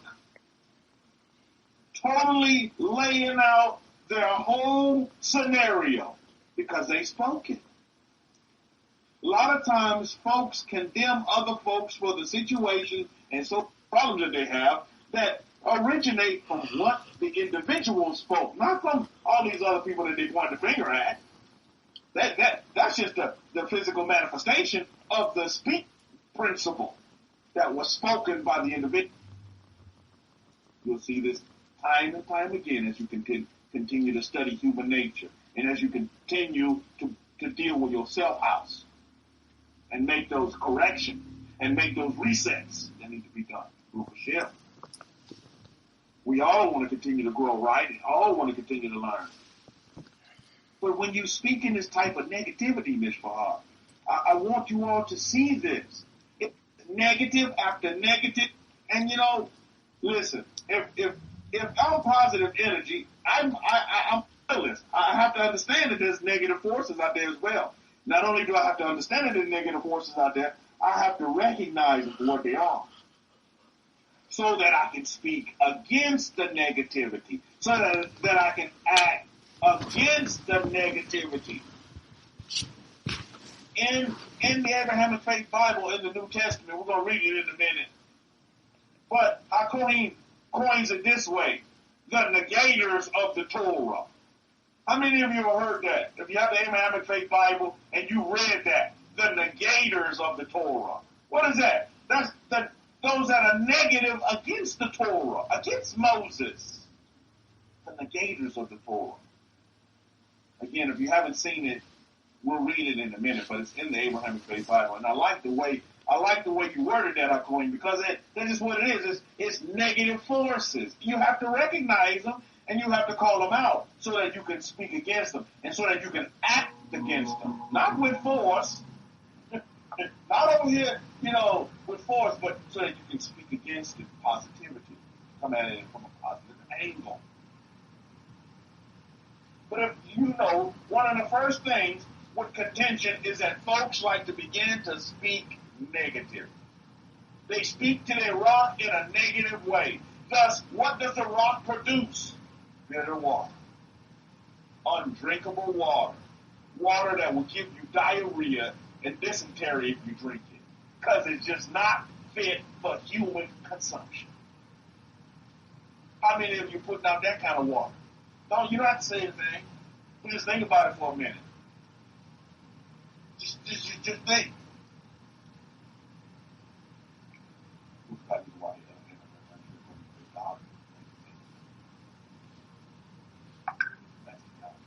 Just think for a minute. Speak to your rock. Well, how do I speak to your rock? Well, you're learning how not to speak to your rock, that's for sure. Speak to your rock. So they already begin to plant the seeds of negativity. Then they go on to say that we and our cattle should die there instead. Wow. In verse 4, let's go to verse 5. And here you see, complaining. See, now all of the fruits of their of their inwards are coming out. You know, the self-house we talked about, the house of self, well, it's all coming out now. It's all coming down. And they tell you about excrement. When it starts to roll, what does it roll? It starts to roll right down here. Numbers chapter 20, verse 5. And why have you made us come up out of Egypt? Whoa, who made it? Ain't nobody put no shackles on me and made me come out. But you see how they talk? This negative, divisive, contentive type talk. And why have you made us come out of Egypt to bring us into this evil place? Oh my goodness. Right then and there, I'm starting to tear my clothes, Mishpah. I'm starting to tear my clothes, and I'm starting to distance myself. It reminds me of the Forrest Gump movie. When Forrest Gump said, and I was running. Well, and it showed him running all around the world. And in fact, that's what I'm doing at that point right there. I'm starting to tear my clothes. I'm starting to get my face planted in the earth. When people start talking like this, brought us to this evil place. Let's keep reading in verse 5. It is not a place of seed, or of figs, or of vines, or of pomegranates. Neither is there any wine to drink. My goodness. After seeing such great spectacles, after watching korah get swallowed up by the earth, you still want to have contention? Right now, I have the mentality of the awe and just the fear of the Most High, of the Master Yahweh, to where I'm walking on eggshells. I don't know about you, Miss Bob, but put me in that time. I know I'm Monday morning quarterbacking it, but put me in that time. Right now, my mentality is to walk on eggshells right now. After seeing the earth swallow up a lot of the family, based upon what? The way they were thinking, what they said. I'm not trying to say anything. I'm keeping my mouth shut. If my mama said, if you don't have nothing good to say, then you don't say nothing at all. Just don't speak. Because when you begin to speak, you actually begin to put the action of the universes in play. All of you in this room and listening via MP3 knows this, is that words have power. Your words that come out of your mouth have so much power. You may be ignorant and not understand how much power your words have, but words have power. Last thing on the face of this earth you want to do is speak negative words, because they're going to come back and bite you in the backside. I have this good friend of mine. He's a really, really good friend because I take care of his special needs son. And I've been mentoring this friend, and he sees me as an elder. He really looks up to me, and he always tells me that I'm a wise man. He said, "You're such a wise man." He says, "Are all Jews wise?" I say, "No, not really." No, I don't class all Jews as wise people. But he says, "You're such a wise man." Well, he had this man to where his co-worker, or supposed to be his business partner, kind of threw him under the bus and got him fired from his job, the job that he really loved to do. You know, I always say, do what you love and love what you do. Well, he kind of lost his job and he was fired behind his boss throwing him under the bus. And, you know, his co-worker, supposed to be his buddy. The guy said, "Oh, he talked about him, you're my brother, and we're going to do this together. And, you know, we eat at the same table and blah, blah, blah." And he gave him all the typical spiel, the lip service, right? But when the rubber hit the road, and somebody had to bite the dust, somebody had to lose their job, threw his so-called brother under the bus. Well, how many times have you heard that over and over? Well, this guy that I'm telling you about, this good friend of mine, he has an anger management issue. And so he has this type of situation where he's going to enact retribution himself. And I had to sit him down and tell him, look, cooler heads will always prevail. And I told him this. I said, you know what? Just like I go and talk, I said, you know what? Don't worry. I said, let Mother Karma handle this. He's like, what are you talking about? I said, let Mother Karma deal with this man. Karma. I said, let Karma deal with this man. as this man treated you, it's going to come back to him the same way. I said, all you got to do is just sit back, go on, and live your life. But don't cause harm onto yourself trying to enact retribution or trying to get back or trying to one-up him for him making you a job and your income, blah, blah, blah, blah, blah, blah. You don't want to go down that rabbit hole. So sure enough, my friend talks to me this week. He's like, hey, guess what? He's like, that guy that got me fired, he lost his job. And matter of fact, he called me wanting a loan, wanting to borrow some money. He called me. I was like, wow. This is the same guy that used to be your foreman, that took you under his wing, made you a co-worker. Now he is actually on his knees, asking you for a loan. I said, push him. And I said, you know what? I said, don't take joy in this. But that's how karma works. I said, don't take joy in seeing him come to you like that. I said, it's the worst thing you can do. That's the worst thing you can do. What you do is let Mother Karma do what Mother Karma does. You just sit back, you carry on, you live your life in happiness and in peace. And I said, you see the blessing in you losing that job? I mean, this job was in construction. He's working in 100 degrees. He's underneath houses, leveling foundations from crack foundations of homes. Imagine that. Working hard for little money. Now, this man sits in air-conditioned buildings. He drives around in an air-conditioning car taking pictures of shopping centers. He's like a security guard, and he gets paid more money to do it. And he takes pictures of these shopping malls and places where they have construction and they need security and they need, and I'm like, my goodness, and he almost, he almost doubled his salary from what he's making. And he's just as happy as can be. I said, do you see the blessing in this? Like I always say, Big Bob, sometimes you have to go through hell to appreciate heaven. He's on the other side. He's like, wow. He said, I never realized that you can make money so easy. I was like, yeah. And it even gets easier, too, once you understand. Circle a lot. Once you begin to appreciate the circle a lot. And now, this mindset, I will never go under another house again. I will never dig another ditch again. I'll never do that. Because I realize in this life, you have opportunities to make money the good way. An easy way. And you don't have to work hard, but you need to work smart. I told him this many times. But he says, I love digging the holes. I said, well, yeah, I said, that too will pass. That will wear out when your back gives out on you. And when you're not that young whippersnapper like you used to be, I love doing that and providing for your family. Yes, 5 children, by the way. You gotta work smart. Don't work hard. Work smart. Make money your friend. Make money your ally. Have some relationship and marriage with money. And like I texted earlier, y'all forbid that you and money have a divorce. Oh my goodness, don't divorce money. Because money won't come back to you if you divorce it. You have to rekindle that relationship, and who knows if money will come back to you. Can be done. I couldn't give you the tools, but I mean, because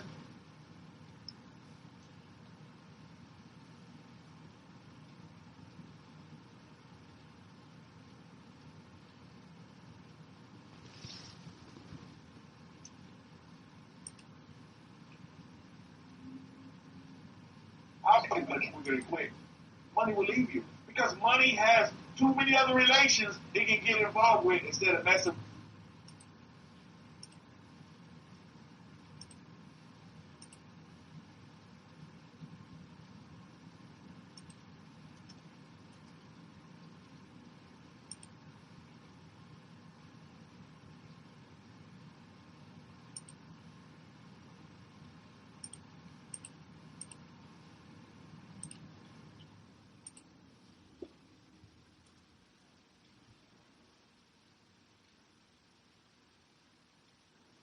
Okay, I'm back. It looked like internet flashed in and out on me from this 100-degree heat over here. Awesome. I love it. But back to the question. How many of you like being around people, right, who don't want you around? I mean, think about that. Think about that for a minute.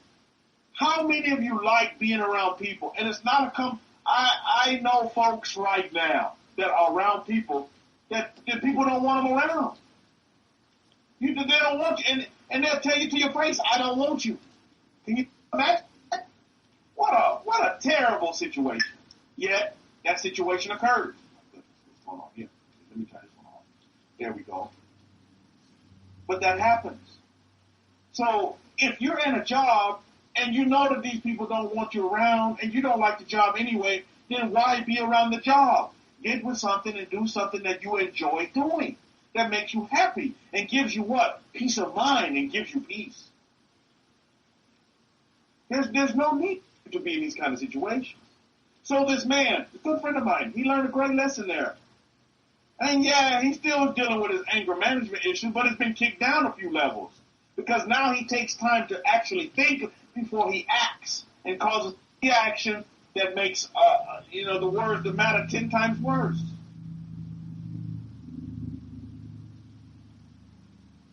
And that's what happens. And so we must steer clear of this of behavior. Let karma deal with, because believe me, karma will come back and reap it.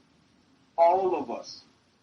Now, karma can visit you for good, and karma can visit you for not good. Karma can visit you in a positive way, and karma can visit you in a negative way. Kohen did many teachings on this. He gave great instruction on how to deal with karma, what we need to do. And if you need to be reminded of that, you might want to shoot him an email. But these are the kind of things that we need to consider in self-improvement, in our self-house. Because that house needs to be in order. So we must steer clear of all the negativity. Negativity is going to be around because positivity is here. That's just the nature of the universe, how it is. That's the balance, the happy balance of life. But that doesn't mean you have to dwell in negativity. You have Tom and Jerry, left foot and right foot. You can walk away from the negativity. You can move on from the negativity. Find your happy place to where you're at peace with yourself. And that may require you to get peace. That may require you to have to release some things. That's one of the greatest things I got out of Cody's lecture today. Is that some things you have to release. And you're always going to have to be going through this process.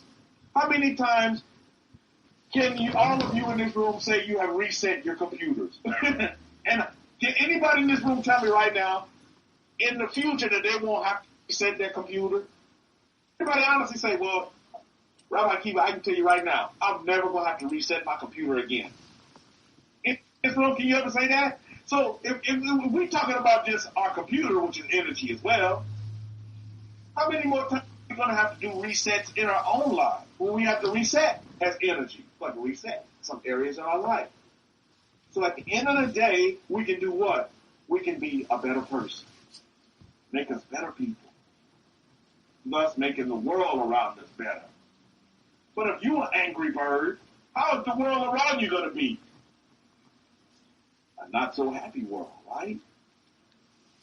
So we need to reverse the roles. And how does it stop? How do you talk to your rock is what we're learning here. Because how many of you understand? How you talk to your rock has repercussions. How you talk to your rock, it's going to have repercussions. Positive repercussions or negative repercussions. But how you speak to your rock, how you do it, my goodness. That's why Hakohen has been fine-tuning how we write our affirmations, because there's power to say how you can even fine-tune how you write them. I mean, I've been resetting my affirmations for a minute, and I know I'll continue having to reset them, and that's okay.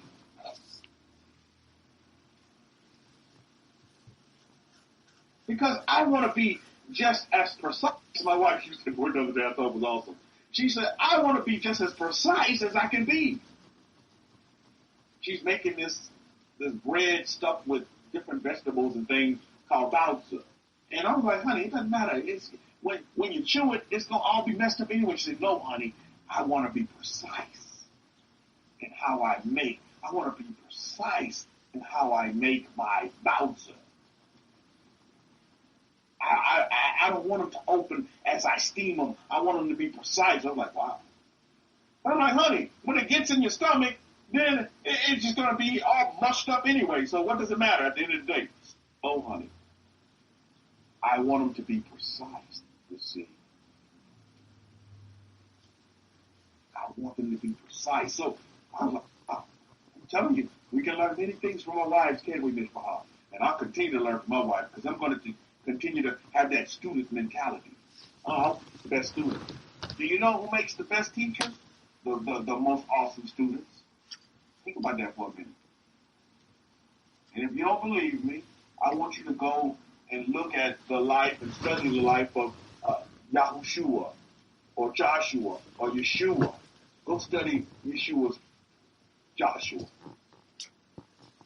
You want to be the great teacher, the great leader. You be the most awesome student on the planet. Always have student mentality. So I was like, oh, precision. Okay, be precise. And so lecture after lecture, what we get from the Kohen is precision. Okay, how can we fine tune this even more? All right, we're trying to testing. How do we fine tune this even more to even do better? Because at the end of the day, our Kohen told you this in his lecture, and I'm paraphrasing, but he wants to make all of us better. He wants to make all of us great. He wants to make all of us the best that we can be. And not telling us to join the army, but to be all that we can be. At full capacity. I would expect nothing less from a spiritual father than a brother from the same mother. I would expect nothing less.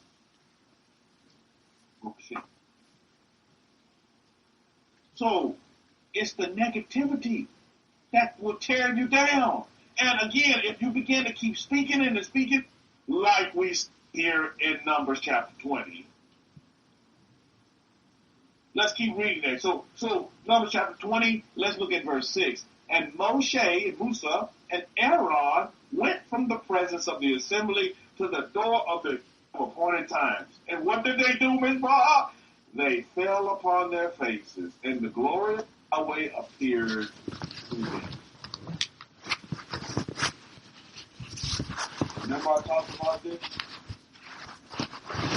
The Forrest Gump mentality? And I was running.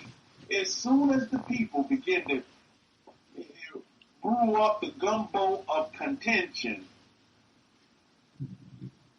Moses, and Aaron, what did they do? They got on Tom and Jerry and walked away from that situation. Remember we talked about distance yourself from that drama. Distance yourself from that. And don't look back. Distance yourself from them kind of people. Distance yourself from the negativity and don't look back. Oh, you can be negative, but you can be negative all by yourself. You can spew out this negative atmosphere for yourself, but you can breathe all by yourself. Because I'm not breathing that air. I don't drink from haterade. I drink from Gatorade. Right? And they fell upon their faces. Here we go again, right? And the glory of Yahweh appeared to them. That's verse 6. Look at verse 7. And Yahweh spoke to Moshe, saying, okay, what did he say? Now, if you know, Musa and Aaron answered that, oh, Yahweh complaining about this, or trying to match the congregation's negativity. There was no time. Remember, like Grandmama said, you don't have nothing good to say, don't say nothing and walk away. That's a nice little rhyme. Might make a nice little song one day. If you don't have nothing good to say, walk away. Right? How many of you going to coin that one? Use that on the daily. You don't have nothing to say, keep your mouth shut and just walk away. Awesome. That's good stuff. And so that's what needs to be done sometimes. Because you don't want to sit there and try to match it. We've talked about this time and time again, and I know in your relations, as students of relations, because all of you are in some kind of relationship in some way, shape, form, or fashion, that's the thing you can do to try to match the fire with more fire. Because then you're burning down all of the forest, correct? You never want to match with more fire. With more fire, you just walk away. Don't say anything. Walk away as the cell phone is whizzing by your ear. Maybe even knives in some instances. Forks and spoons. Pieces and vases. Eyeglasses. Glasses. Drinking cups. Seasonings are just zooming by, and you just keep walking away. Keep your peace about you. Keep your peace about it. Keep your peace about it. Yeah, Daniel, there's been some situations in my life where things like that have happened in my relationship. Talking to you from experience now. You guys may be laughing, but I know that some of you in this room is the same way. You know, things whizzing by your head, by your ear, and just keep walking away, and you maintain your mind. And going down that rabbit hole of just negative and spewing out all of the bad things. You see, if you notice, the congregation didn't mention any of the good things. They only focused on all the negative things. They didn't mention that they were just taken out of slavery. You know, they didn't mention that they were being fed manna from heaven and given thanks for that. Remember, I went on this lecture to show gratitude and to say thank you for what they do have instead of what they don't. That'd be a good title of a good lecture, the do's and don'ts. Most folks, when you study human, they focus on the don'ts. And they don't focus on what they do have already and give thanks for it. I was talking to our queen about this. I was like, well, look, if somebody says they want a new car, I don't care what kind of car it is, new, whatever. Hey, I tell you, Miss Mahal, I was at the hospital and I was in the parking lot, and there's this Ford's got this new vehicle called a Raptor. How many of you seen it? Oh my goodness. I was like, wow, this thing cool. And I'm not into trucks. But I was like, this is one cool vehicle. It's called a Ford Raptor. You might want to Google that baby. I had never seen anything by Ford put out. And, you know, my wife has a Ford. I have a Ford Explorer. I'm totally happy with it. And guess what? And this will tie into what I'm talking about here. This will tie into what I'm talking about here. And the Ford Explorer that I have is a 1996 Ford Explorer. And matter of fact, it wasn't even mine. It was given to me in the divorce that we had. I gave my wife a brand new Nissan Maxima whilst I kept her Ford Explorer that she had before we were even married. That's how I roll, in all humility. But guess what? And let me see. That was about 10 years ago, 12 years ago, 13 years ago. And I'm getting to a point here, but I want you to understand this point. Now, you may say, okay, yeah, you want a new car, but how many of you are taking care of the car that you do have? Same way with a new house. You might say, oh, I want this $1 million mansion, but you care for the house that you have now? Now, here's the question that I have for you. If you call in your car now a banger and a clunker, but you want to drive a Mercedes, is that going to work out for you well? And you treat your car that you have now like a banger and a clunker, and you don't change the oil, you don't put new tires on it, you don't armor all it, you don't wax it up and have it looking nice, even though, you know, your mentality, you're thinking, oh, this is just a banger and a clunker. Think about that for a minute. Can you elevate up the process if you don't take care of what you have now and don't eat what you have now as worth? Think about that for a minute. I was thinking about this week. I was like, how to move up the scale and move up like the Jeffersons, moving on up like the Jeffersons, if you don't take care and don't up what you already have now. What is that? You see, you just like you need to speak to your rock, you need to be your rock. You know, that Ford Explorer that I have, the boy still looks just as good and just as pristine. I wax it, I cover all the tires, I get oil change done on it. Just got it inspected the other day. They were like, my goodness. Listen, you open up the engine, my goodness, it looks like a brand new car engine. You see where I'm going with that? Appreciate and respect what you have. Care for what you have now, thus you will care for what you have in the future. Think about that. Think about what I'm saying here. This is an important principle that you must understand. So if you have a house now and you're not taking care of it, and it's just cluttery and, you know, stuff out of place, you don't clean the toilet regularly, how do you expect to have mansion mentality like that? Let's bring it even closer to home. You want that significant other, male or female, don't matter.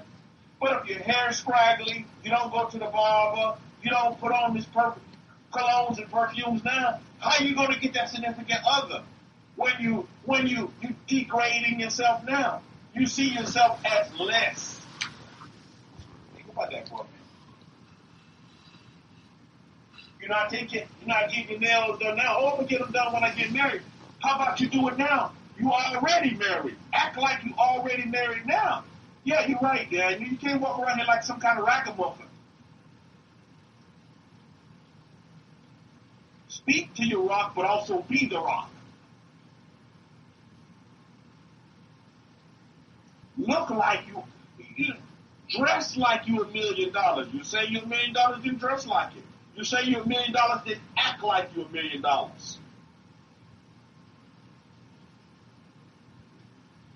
Think about that for a minute.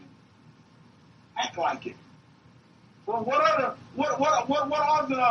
the mannerisms of millionaires? See, that's why you need to come out of them, come out of all of this gossip and all of this, fake news, all this stuff, and watch biographies on millionaires so you can see how they act. Study billionaires, see how they act. What do they do? You can go on YouTube and watch some of that. How do they live? What are they doing? Watch movies about, the billionaires and the billionaire life and what they do, and then just do it. Be it. Copy it. That's the mentality. Instead of, now to pull you out of that negative war, get you on the positive side of things. You don't only speak to your rock, you be your rock. How many of you are with me on this Shabbat? I mean, come on, this is important stuff that we all need to take to task. You see? Numbers chapter 20, verse 8.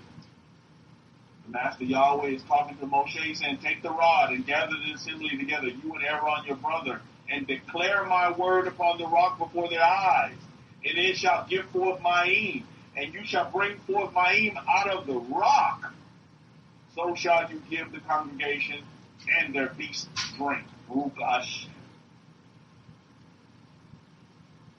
Speak to the rock. Declare, what are you saying to the rock? Declare my word upon the rock before their eyes. Not declare some negativity. Not declare, declare the word of the Master Yahweh. What are you speaking to your rock? See, when I tell you to speak to your rock, what are you speaking to it? What words are coming out? The words of the Master? That you are a blessing, and you'll be a blessing to those that are around you, and that you're the head and you're not the tail. But you can't sit here contending. Oh, man, I can't make $1 out of 15 cents. I'm broke. I'm always going to be broke. Let me go through the coupons and get what I can get out of there. Let me find that discount. Let me find that rebate. Blah, blah, blah, blah, blah, blah. You put all your energy on that. And get this, Mishpah, when you declare the name of the Most High, you begin to speak the positivity of the covenants, you begin to walk in the covenants, you begin to be the covenants, and guess what? The discount comes to you. You heard it? The discount will come to you. You see, I don't go running after blessings. The blessings come to me. Did you get it? Wow. The rebate will come to you. You don't have to go flipping through the papers. It comes to you. It'll come to you. Why? Because you attract it. It's because you declare the name of the Most High Yahweh. You declare His words upon it, man. You see? Daniel says, meaning speak to the awareness within yourselves. Yahweh within us. Oh, indeed. And that's what our coach has been teaching us time and time and time again. Lecture after lecture. In self-house. It's so important.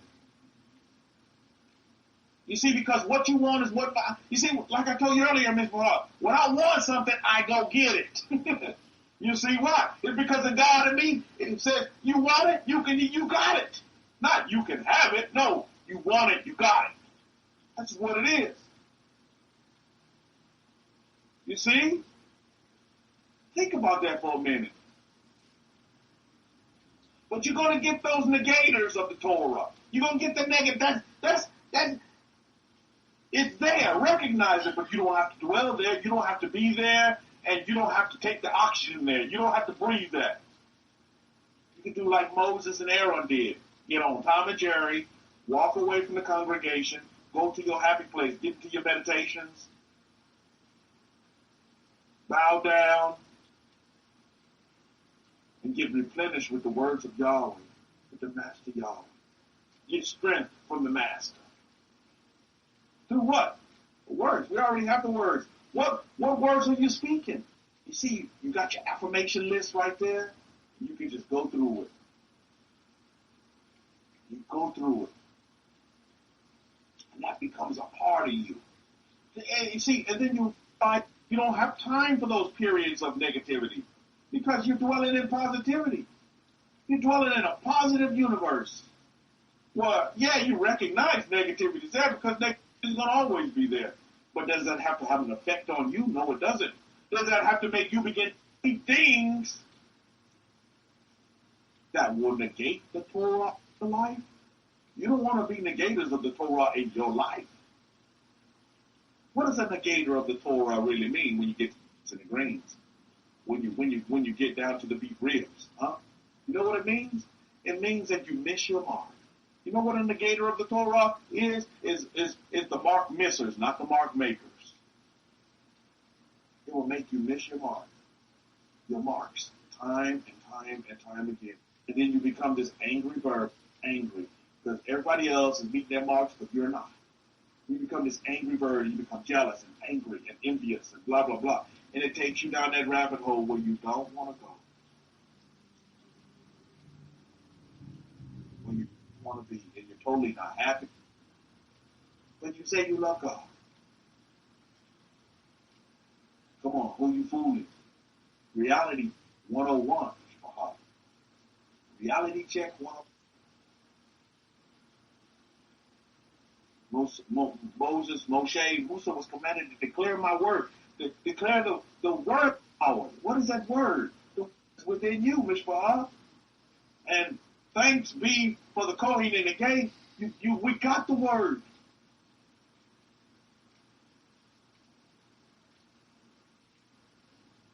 We got the water. I need W words. We got the word. We got the water. But many people don't want to drink from this water.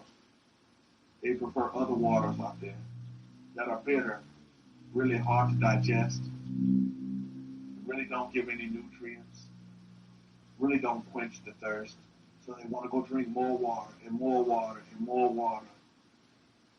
When you have the water, you have the word and you have the water. And it's coming from your rock. Come out of your rock. It's coming out of something that, most people would think, well, how the heck do you think you're going to get that house? Because that's the same way. Some folks probably like, what the heck? I can see people in the congregation like, man, this just done went dirt crazy. How the heck you going to get water from a rock? How the heck you going to turn a Ford into a Mercedes. You get where I'm going? How the heck you going to go from housing to what? To a mansion. How the heck? Are you going to go from housing to a $1 million house? How the heck? Do you see where I'm going? Because they only see the rock. And to them, the rock is rocky. And it don't make sense to them. Because it's rocky. It's just a freaking rock. That's what they see. Speak to your rock. You see, those people that think like that, those are those rockheads that we talked about earlier. You don't want to be a rockhead because you just see it as just a rock. But I see it as energy, and I can speak to it. You all know it can listen.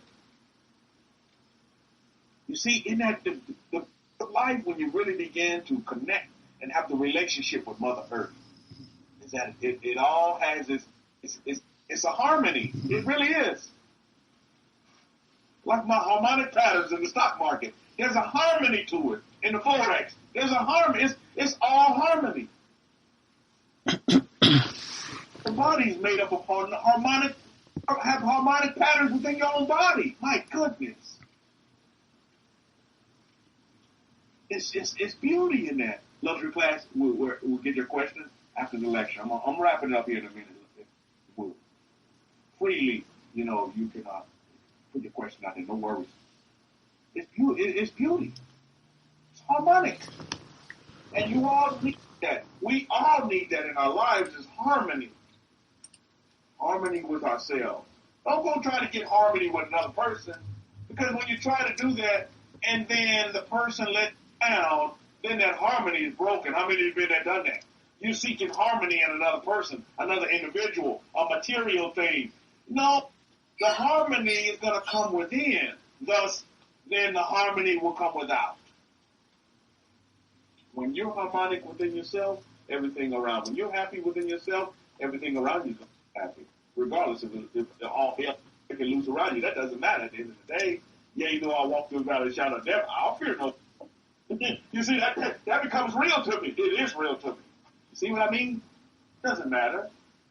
Believe me, when I'm going to that hospital dealing with corona as a nurse, I walk through the valley. Hey, I'm happy as heck. While everybody else is living through hell, and all hell is breaking loose. I'm happy as hell. I'm happy as hell. I want to provide service I can to you. I want to help my city come out of this, corona mumbo jumbo. What can I do? I'm not going to sit here and run in fear and failure and falter. That's just not my makeup. That's the negative side. I don't dwell on the negative side. I see positivity. People walking out of the hospital healthy and whole and complete and more healthy than they were before. I don't run in fear. I fear nothing. I don't fear. There's no need to. The Master Yahweh, the Master Jesus never told us, fear not. Don't fear. I don't. So I don't. Won't. We talk about the do's and the don'ts. I don't fear. I do believe the words of the Master. And they become real to me. Why? Because I speak them into existence. I see what they've done in my life, for my life. I see how they can have an effect on the people that are around me. Like I told you, he's a good friend of mine. You begin to speak words to them, and it will change their life to where they go from angry bird to happy and content with good jobs, making good money, and don't have to work hard, but work smart. I have the wisest teacher in the world, and I'll never leave him. I have the wisest teacher on the face of this earth, and Rabbi Simon out there. I don't know how many of you can say that, but I can. I'll never leave him, because he's mentored me in many areas of my life and the most important facets of my life. And I haven't looked back. And I've gone from strength to strength. How many of you can say that? I haven't looked back. And I won't. I've gone from strength to strength. And that's going to continue. Forever. Elolam Ba'er. Forever. And my children and my children's children are going to go from strength to strength to strength to strength. It's because I go to the rock and I speak to the rock. The rock speaks back to me. Look at you. And the rock gives me energy. It connects me with force. How many of you right now, put up a capital R, right now, you have rocks in your house, right? And put up a capital R and say, Rabbi, I have rocks in my house. You have rocks in your house right now. You have rocks in your house. To God for your responses, by the way. And there are people responding. You're like, Rabbi, you're freaking crazy. Why would somebody be doing rocks in your house? No, believe me. Rocks in your house. What the shit? To God for your responses, Bob. You have rocks in your house. That's beautiful. Those rocks are a great source of energy. And all of you know that. You understand that. Why would Moses be told to speak to a rock? To speak the words of the Most High to a rock, Miss Bob? Have you ever thought about that? Why not some other thing? Well, why? Why not? Well, we're going to take you there. We're going to take you to what the Master said. We're going to go to the Master Yahweh when he talked about, we talked about self-house. We talked about, do self-house cleaning. We do self-home improvement. Dealing with self, inner self. That inner self where God resides within you, man and woman, resides within you. I spent many years trying to find God outside of myself. And I didn't find him. But I found the God within me. How many of you can empathize and sympathize with what I just said? I spent a lot of years trying to find God outside of me. Going here, there, everywhere. I'm trying to find God. Literally, I'm on a quest.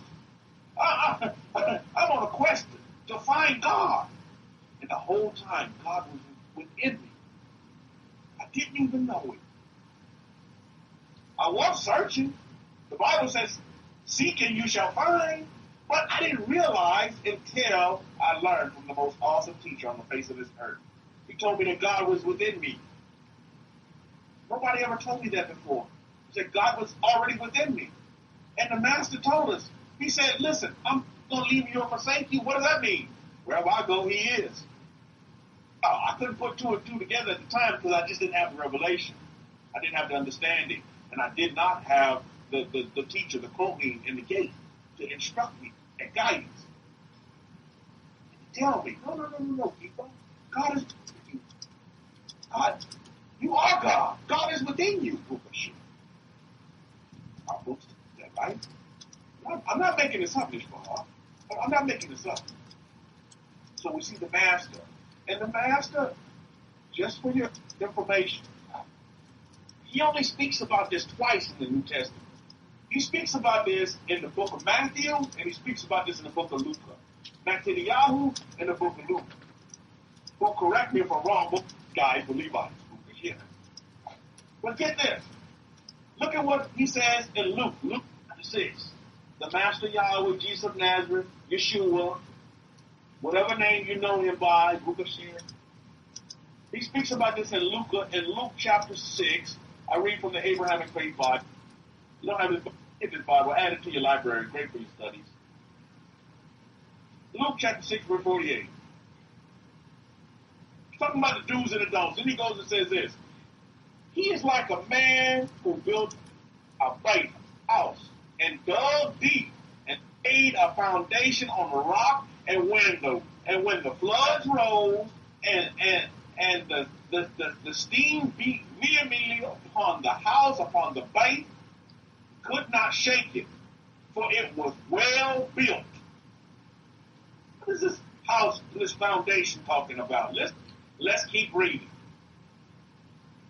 But he that hears and does not, that's the one that hears it. Maybe for context, I need to go back a little bit.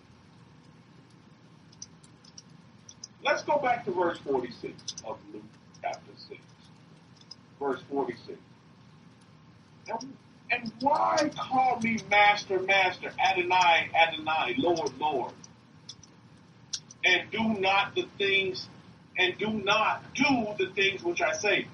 Whosoever comes to me and hears my what? and here's my things, and does them, I will show, and listen what he's saying, I will show you to whom he is like. And then he goes into this. He says, he is like a man who builds a faith, who builds a house, and dig, you gotta dig deep. And lay the foundation on a what? On a rock. When I talk about talking to you, lay your foundation on a what? On a rock. You gotta dig deep. And you can't lay your foundation on plastic. You can't lay your foundation on wood. You can't lay your foundation on sand. And I say that because I went through Catholicism. I went through Christianity. And I went through this new denominational mumbo-jumbo. Went through the Baptist system. All of these are idiomatic for sand, wood, plastic. Hey, build your foundation on these things, Mr. Bahar. The master says the good man builds. First, you got to go deep. You fall in. You just can't. You just can't dig on the surface and say here today, going tomorrow. We've seen that come through this Power Talk forum so many times. People here today, going tomorrow. They just hear, for the goosebumps. When they don't get the goosebumps, when they find like, you don't agree with a particular, situation, then they're up and gone because they're just totally not happy, because they can't agree to disagree respectfully. See, they don't dig deep. They just dig on the surface. But those that dig deep, you got to dig deep, Ms. Bob. If you're going to be with the Kohen, the son of Aaron, you have to be all in. There's no halfway. You've got to be all in, children of Israel. You consider yourself Israel and a part of the family, then it's all in or it's just nothing. I have the privilege of getting some great inside information. I'm starting to learn a lot about our family, man.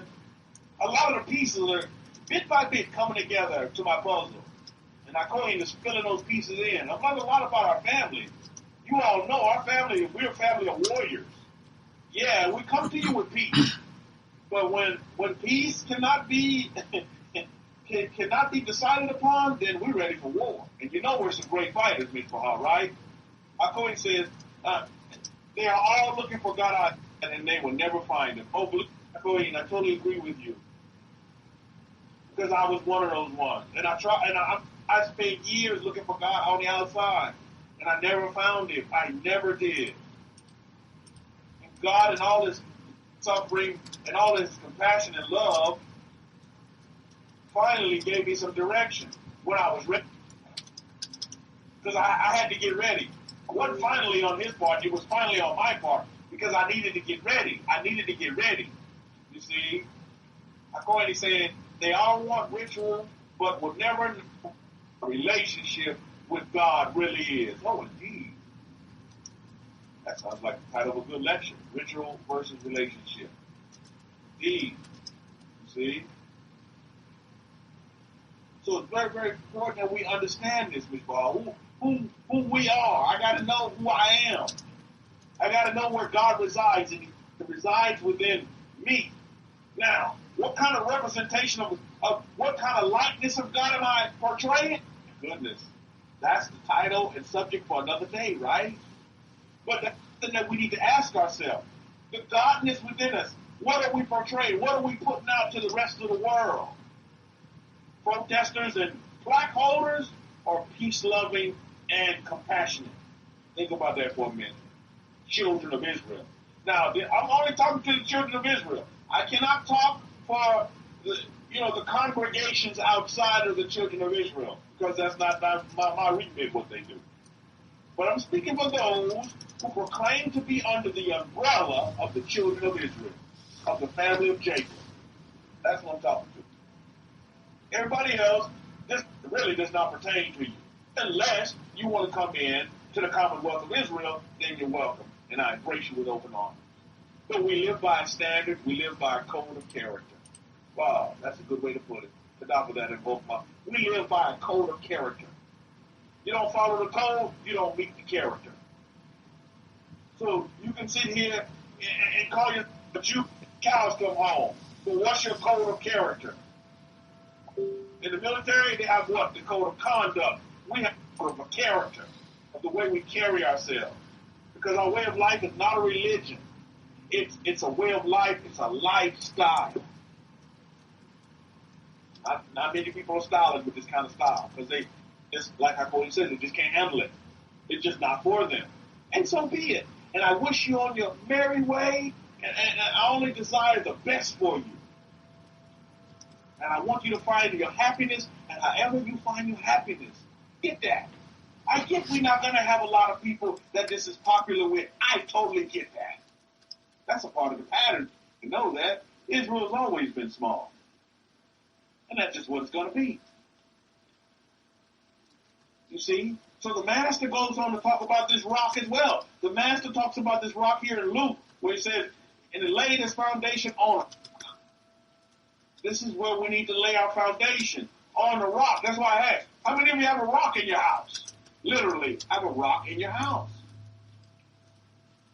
We're going to lay our foundations on the rock, Mishpahah. The rock that brings out that what? That living water. When you speak to your rock. But you got to speak to it in a certain way. There's a certain way you speak to your rock. And it's not full of negativity, but it's all positivity. It's all positive. All this guidance and direction and instruction we get from the Kohen is to facilitate us speaking to our rock in a way conducive for us to have and meet all the marks that we want for our life, all the desires and all of your dreams and all of your ambitions and everything that's going to make you happy, full of love, joy, and health. Perfect health, perfect wealth, perfect abundance, perfect relations, all of that is feasible. This is not a bunch of mumbo jumbo. This is reality 101. Excuse me. The thing you have to ask yourself is, what makes you happy? I'm talking to human beings here. We're all human beings. What makes you happy? See, $1 million may not make you happy. I'm with you on that. I get that. Maybe 200,000, you're totally happy, and you live happy life. And I say, Baruch Hashem, and I give thanks. $1 billion may not make you happy. I totally get that as well. But that's why I ask, what makes you happy? That new house might not make you happy. That new car might not make you happy. But that husband's going to make you totally happy. That wife is going to make you totally happy. And if that's what it is for you, then so be it. Baruch Hashem. This is why it's a personal thing. The master always, when people came up and said to him, he didn't force them to say, well, let me tell you what you want. The Baptist is one song in their traditions. Jesus on the main line, tell him what you want. How many remember that song? they got Jesus on the main line. They say, Jesus on the main line, tell him what you want. The Master Yeshua would always ask the people around him, well, what do you want? What do you want? It's not about what I want to give you. And you see, for me, that was a long time in coming. You like that, Rabbi Zacharias? It was a long time coming. Because, yeah, call him up and tell him what you want, right? But no, because for me, that's because I would always ask God this. Be with me. I would always ask God this. Well, God, what do you want me to have? Well, I only want what you want me to have. I don't want nothing more than what you want me to have. Because I want to obey your will. Oh, whatever you want to give me, God, I'm happy with it. How many of you had that mindset at one time? I used to always think that way. I used to always, little did I know I was tearing myself down. I was preventing myself from doing anything. Because in retrospect, God was saying, well, what do you want? What do you want, Kefa? What do you want? Well, I don't want to waste your time, God, so just give me what you want. I'll take the crumbs off the table. No! What I want, let me tell you what I want, God. I'm going to let you know. This is what I want.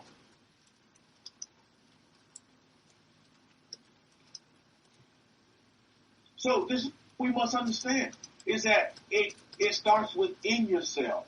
Everything starts within. God is within you. What do you want? What do you desire? What's going to make you happy? What's going to give you peace? Some of you might be, well, I want this ranch, and I want it out there. I want it on 40 acres. I want this ranch, and I just want to live out there at peace and just watch the wind blow through my hairs and focus in. I say, hey, that's what you want? So be it. Go get it. Speak to your rock. See, the people, the congregation wasn't contention for many factors. You see, it finally got down to the water, right? But before that, wasn't anything. Oh, can't grow nothing here? Oh, you going to kill us out here? Oh, this land is evil. Oh, you should have never took us out of Egypt. You forced us out of Egypt. We just read through all of that for a reason. Because I wanted to show you the laundry list of negativity. And it finally got to the point where they said, well, okay, well, we don't have no water. You see what I mean? So they went down a laundry list of the negative things, not positive things that the God of Israel just with his mighty right hand had taken. And listen, it wasn't but too far back ago that our ancestors were singing songs about how God took them out of Egypt with his mighty right hand. What happened to them songs? Totally forgot about that song, huh? Because a lot of folks are caught up in what? What have you done for me lately? What have you done for me? Yeah, but I mean, right now, things aren't, for what I can see, looking too good. Right now, for what I can see, Moses, he needs to go see a shrink. See, that's what some people in the congregation are thinking. They can't look beyond that and see the miracle and what they do, the madness. A lot of people miss the miracle because they're too focused on the madness. And I said that today for 2020. A lot of people are missing the miracle of the corona because they're focusing on the madness of the corona. I mean, you know what I'm talking about. Man, there's so much blessings that's going with this corona that I can't even count them. I'm telling you. I've been having a field day stock market with this corona. My goodness. All of this volatility in the market, oh, that's right up my alley. Right up my alley. I say keep on with the volatility. And it's going to even get worse with the election coming. Oh, my goodness, there's going to be more volatility. Or should I say, it's going to even get better. It's going to even get better as we get closer to Baruch Hashem. Baruch Hashem. Now, I don't know exactly when the next solar eclipse is in November, but I know we got an election in November. I think the election day, November 4th, if I'm not mistaken. Maybe there's some correlation there as well. Just tit for tat. But again, these things are very important. So the master, let's go back to what the master was saying here. The master said, okay, if you gotta dig deep. Mishpahah, I say that to all of us as a family. We gotta dig deep here.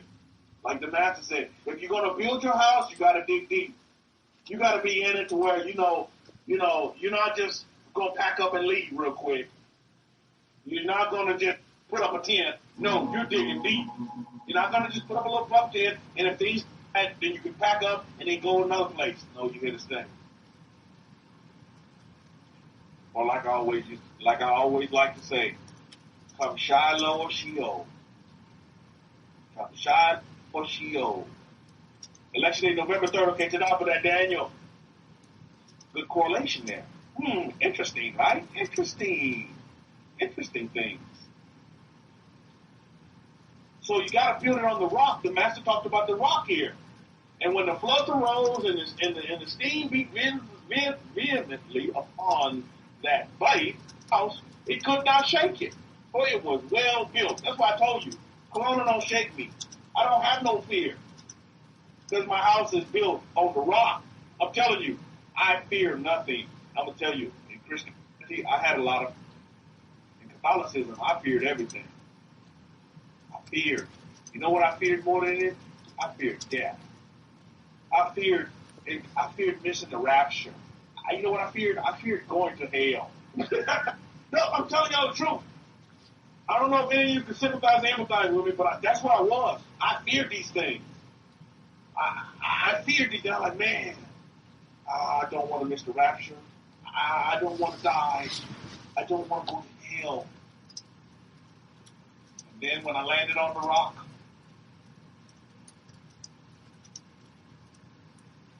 all those fears went away. All of that junk was mumbo jumbo. All of it was mumbo jumbo anyway. Now that I realize it, looking back, but that's the world. So when I see people still in that state, I say to myself, I empathize with you. I don't sit there and run them down. I assess them where they are, and I give them some direction if they want it, but majority of them are hunkered down in the faith in the house of fear. And it's unfortunate, but I have to say this, because it's factual. Most of them will die in fear. I'll tell you that one. That's happening. They will die in their fear. Not in their faith of God, but in their fear of God. In their fear of missing. Just in fear. Totally missing their marks. Totally being hampered. I tell you, fear is one of the biggest kryptonites in missing your marks. And I aspire not to live in fear. I won't do it. That's not our character of conduct, our conduct of character. We look at verse 6, verse 9. I'm getting ready to close, though. Get ready to close. We close in a minute. I just want to read through some of the words in the Mass. Luke, verse 6, verse 49. Again, I read from the Abrahamic-Faith Bible. But he that hears not is like a man that is without a foundation and built his faith upon what? Upon the earth. Against which the stream did vehemently beat vehemently, and immediately it fell. And the ruin of the faith was great. You see what the Master just described, Luke chapter 6, verse 48 and 49. It's human nature, some human nature 101. You're either in one or two of those categories. With or without the rock. You're either with the rock or you're rocky. Because rocky is what? Is you just build your house on the earth with the rocks and everything else that come with it. You don't dig deep. You know, it's one or two places. Now, lastly, I'm going to read from the book of Matthew, the book of Matthew. Forget the sand. Absolutely love your class. Forget the sand. But look what he says. And I like the way he describes it, the way Matthew gives the illustration of it in Matthew chapter 7, verse 24 and 25. Whosoever hears these sayings of mine and does them, I will liken him unto a wise man. What did that good friend of mine always call me? He said, hey man, you're wise. Are all Jews wise? I literally told him, hell no. So there you have it. I would liken him to a wise man who built his house upon a rock. There's that rock again that talks about the Master Yeshua, the Master Jesus of Nazareth. Look at verse 25 of Matthew chapter 7. And the rain descended, and the floods came, and the winds blew, and beat upon the faith, and it did not collapse, for it was founded upon a rock. That's him. When you have that rock. Now, 2020, what is the house? What is the rains coming, and the winds blowing, and the floods came? What is that? That's these so-called problems or situations that you have in your life. Situations in relations, situations monetary, problems with the job. And you can't be moved, Mr. Hart, because you found it upon the rock. So I say to you this day, speak to your rock. You found it upon it. You don't believe in it. Now speak to it. And let those waters come out that Israel saw, that Israel drank from. The same congregation that was complaining, they drank the water, didn't they? Come on, Mr. Hall. The same congregation that had contention, did they not drink that water that came out of that rock? The same rock that they were calling Moses, pretty sure, or Moses used some quack cuckoo dude, man. How the heck, what is he doing speaking to a rock? What are you doing speaking powerful words into a rock because of not an inanimate object? has energy. It has life. Just like everything around you is full of energy and full of life, full of being. Baruch Hashem. On that note, I'm going to wrap it up. I'm going to stop it up. And I'm going to the mic to luxury class, because the luxury class wanted the mic, and then I'll turn it back over to our Kohen. Interesting things with that election and solar eclipse going around that time as well. Okay, luxury class, I'm turn it over to you. Shabbat Shalom and Shalom Shalom. You here in North America, hey, happy Independence Day. Happy Independence Day to you. But be independent now. Don't just say independence and barbecue independent. You know, you're still in shackles. That's not cool. All right, over to you, luxury class. And for anybody new to the room, hey, I think good girl, haven't seen you here. Welcome to the room. You're more than welcome to come back. We embrace all peoples, and it don't matter. We just love the Torah, and we love our way of life, and we live it. You're more than welcome to come back, good girl. I haven't seen that name before. That's a cool name. I like that name. Good girl. That's a good name. So you're more than welcome to come back. Come here and learn how to live a life that is more abundant. And it's not about religion. We're not caught up in a lifestyle, the way we live our life, and that's what it's all about. And being happy and full of peace and full of love and full of joy, and getting those tools is going to help us do that and help everybody else around us in the process. Because remember, we've been given dominion over this earth. We've been given dominion over this earth, so we got to dominate. We got to dominate and help others be happy, full of peace, full of love, full of joy. And if not, then we move on those people and we keep it moving.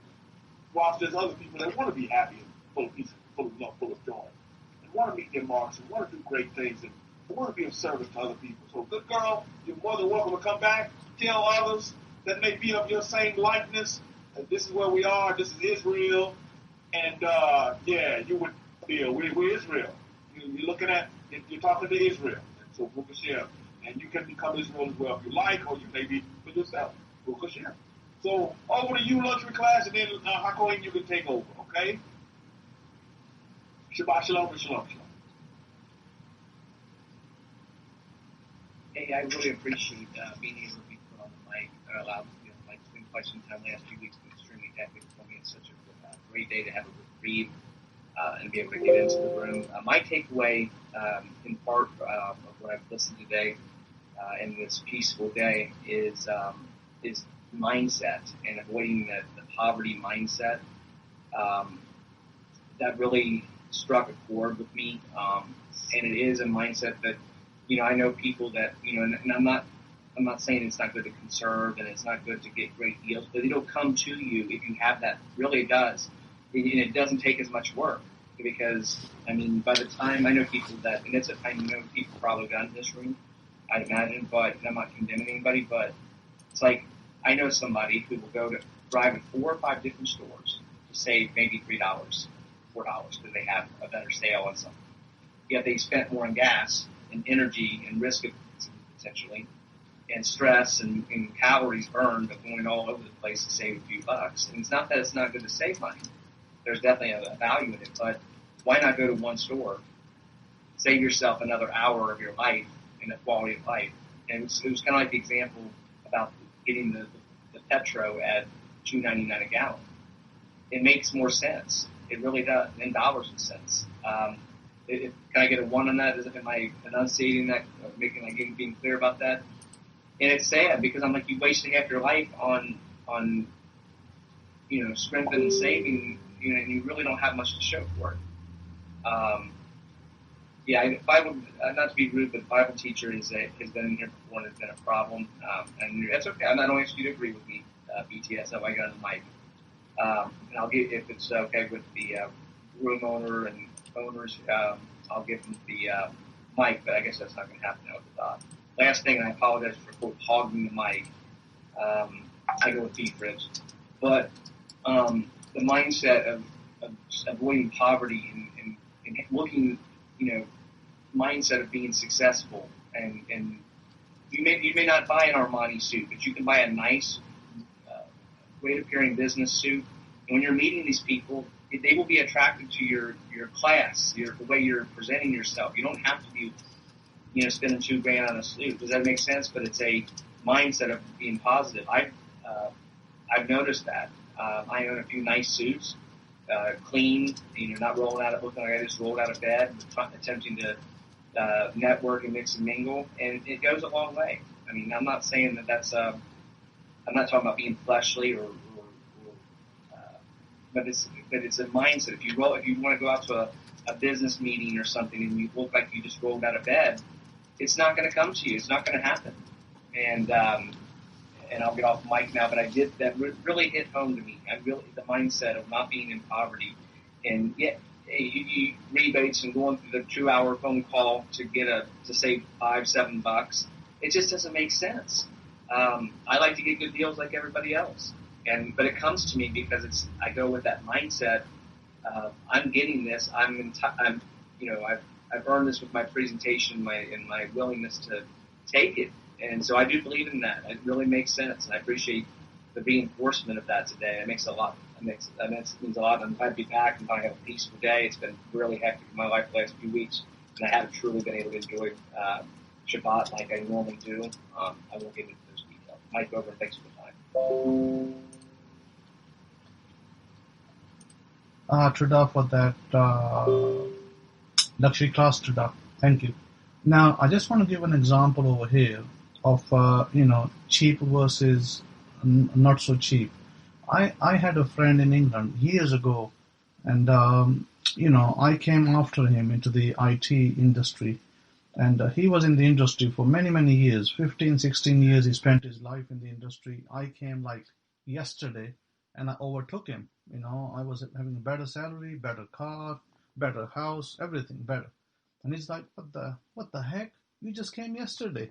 And I was like, yes, I just came yesterday, but I have a different mindset. He's like, my goodness, I'm a hardware engineer. And he had a car from his company. They gave him a car every 3 years. And I bought my own new car. So I said to him, okay. I said, what would you like? Would you like your own car, or would you want a company car that they can kick you out whenever they want to and take the car back? He goes, you got to teach me. You got to teach me the stuff that you do. I want to be like you, a software engineer, because I don't want to be on a company car for the rest of my life. And, he goes, he was burning himself out. He was traveling from city to city in his vehicle, charging mileage, and he was burnt out. Young man, burnt out. We were both young, and he was just burning himself out. After 16 years, there's nothing left in him. And I said, you're burning yourself out. You're not even married yet. And then eventually what happened, I said, okay, I will teach you.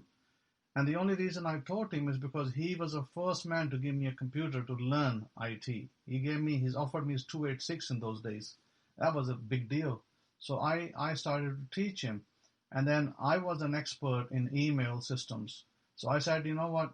I'm going to teach you, and you go get yourself a contract, and I will be your support. When you have a problem, I will support you. You phone me, not Microsoft. I will be your support. I used to support people. People used to phone Microsoft for their support calls, but I used to be Microsoft for them because I knew everything about Microsoft internally, because I was dealing with their systems. So I eventually got him a job. He used to phone me. I used to help him solving his problems. And then I said, over time, you'll be able to solve your own problems, which he did. And then he bought his own new car. And then, life was never the same again after that. But then he made some bad decisions later down the road. I told him, I said, don't make certain, he was going to make certain decisions. He left the country to go to, I think it was Holland. And I told him, I said, don't do it. Don't go there because this is not a good decision. But he still left. He's like, no, I think this is good for me and my wife, and he's married by that time. And I told him, I said, no, I would have to wholly disagree with you because you're going to end up with, this industry that you got yourself into. It was the ERP industry. I said, this industry you got yourself into, this is going down. He was like, no, this is like big money. And I said, yeah, sure, big money now. What is going to be in 2, 3, 4 years' time? You won't even have a job. So, he then still he went, and yes, just like I said, a year later, it all turned sour. He came back home from Holland very bitter, lost his job. He was on a good salary. He was on about $80,000, $80,000. He lost his job. He came back. He never got another job. Never found another job. He did get little jobs, like little contracts here and there, but he lost all his skills because he had to wait in between periods. And then, when I met him, honestly, he wasn't the same man. When I met him, I said, "What are you doing now?" He was like, he had to find a job as a nursing home assistant. Think about it. From an IT engineer, he went to a nursing home assistant. I said, "My goodness." I said, "Remember I told you not to do that? Remember I said don't go there and you didn't listen?" I said, "This is bad choices. Bad choices will lead you to bad results." So, that's it. And today he's I don't think is that much better today. He's now doing something different, medical equipment. I think he sells medical equipment. I think he's completely moved away from the IT field because he just, he left too many years out of it. He wasn't able to get back in properly, and he lost his, skills. Technology moved on. He didn't keep up with it, and now he's kind of like a bitter man, really bitter man, because then he knows it. He knows whose fault it is. But anyhow, that's what happens. So, be wise, listen, and do what you're told, and apply the right knowledge, and then you can get the right results. If you don't, if you're going to live in your typical poverty consciousness, then the result's going to be poverty. Money, comes to people. There's this guy called Tesla, great guy. He has 700 patents in his name. He was very smart man, very, very smart man of his time, but he had a terrible relationship with money. He died a poor man. Then on the other hand, you had Edison. He wasn't as clever as Tesla, not even half clever, but he had a great relationship with money. He was able to stand there and build his houses, build his fortune, leave it to his children, and he went on. So remember, this is here we're teaching about money management, money relationship. Money management is money relationship. If your relationship is bad, money will not stay. So you need to deal with internal issues. So with that, have a great Independence Day. Make yourself independent. Just like Mr. Trump said, make yourself great again. He said, "I'm here to make America great." I say, you make yourself great, and then America will be great with you. So maybe you have to listen to this teaching 3, 4, 5, 6 times to get what I'm trying to teach you. Then you will learn something. There will be a part 2 to this as well. Maybe the rest I'll catch next week. So with that, Shabbat Shalom, Shalom, Shalom.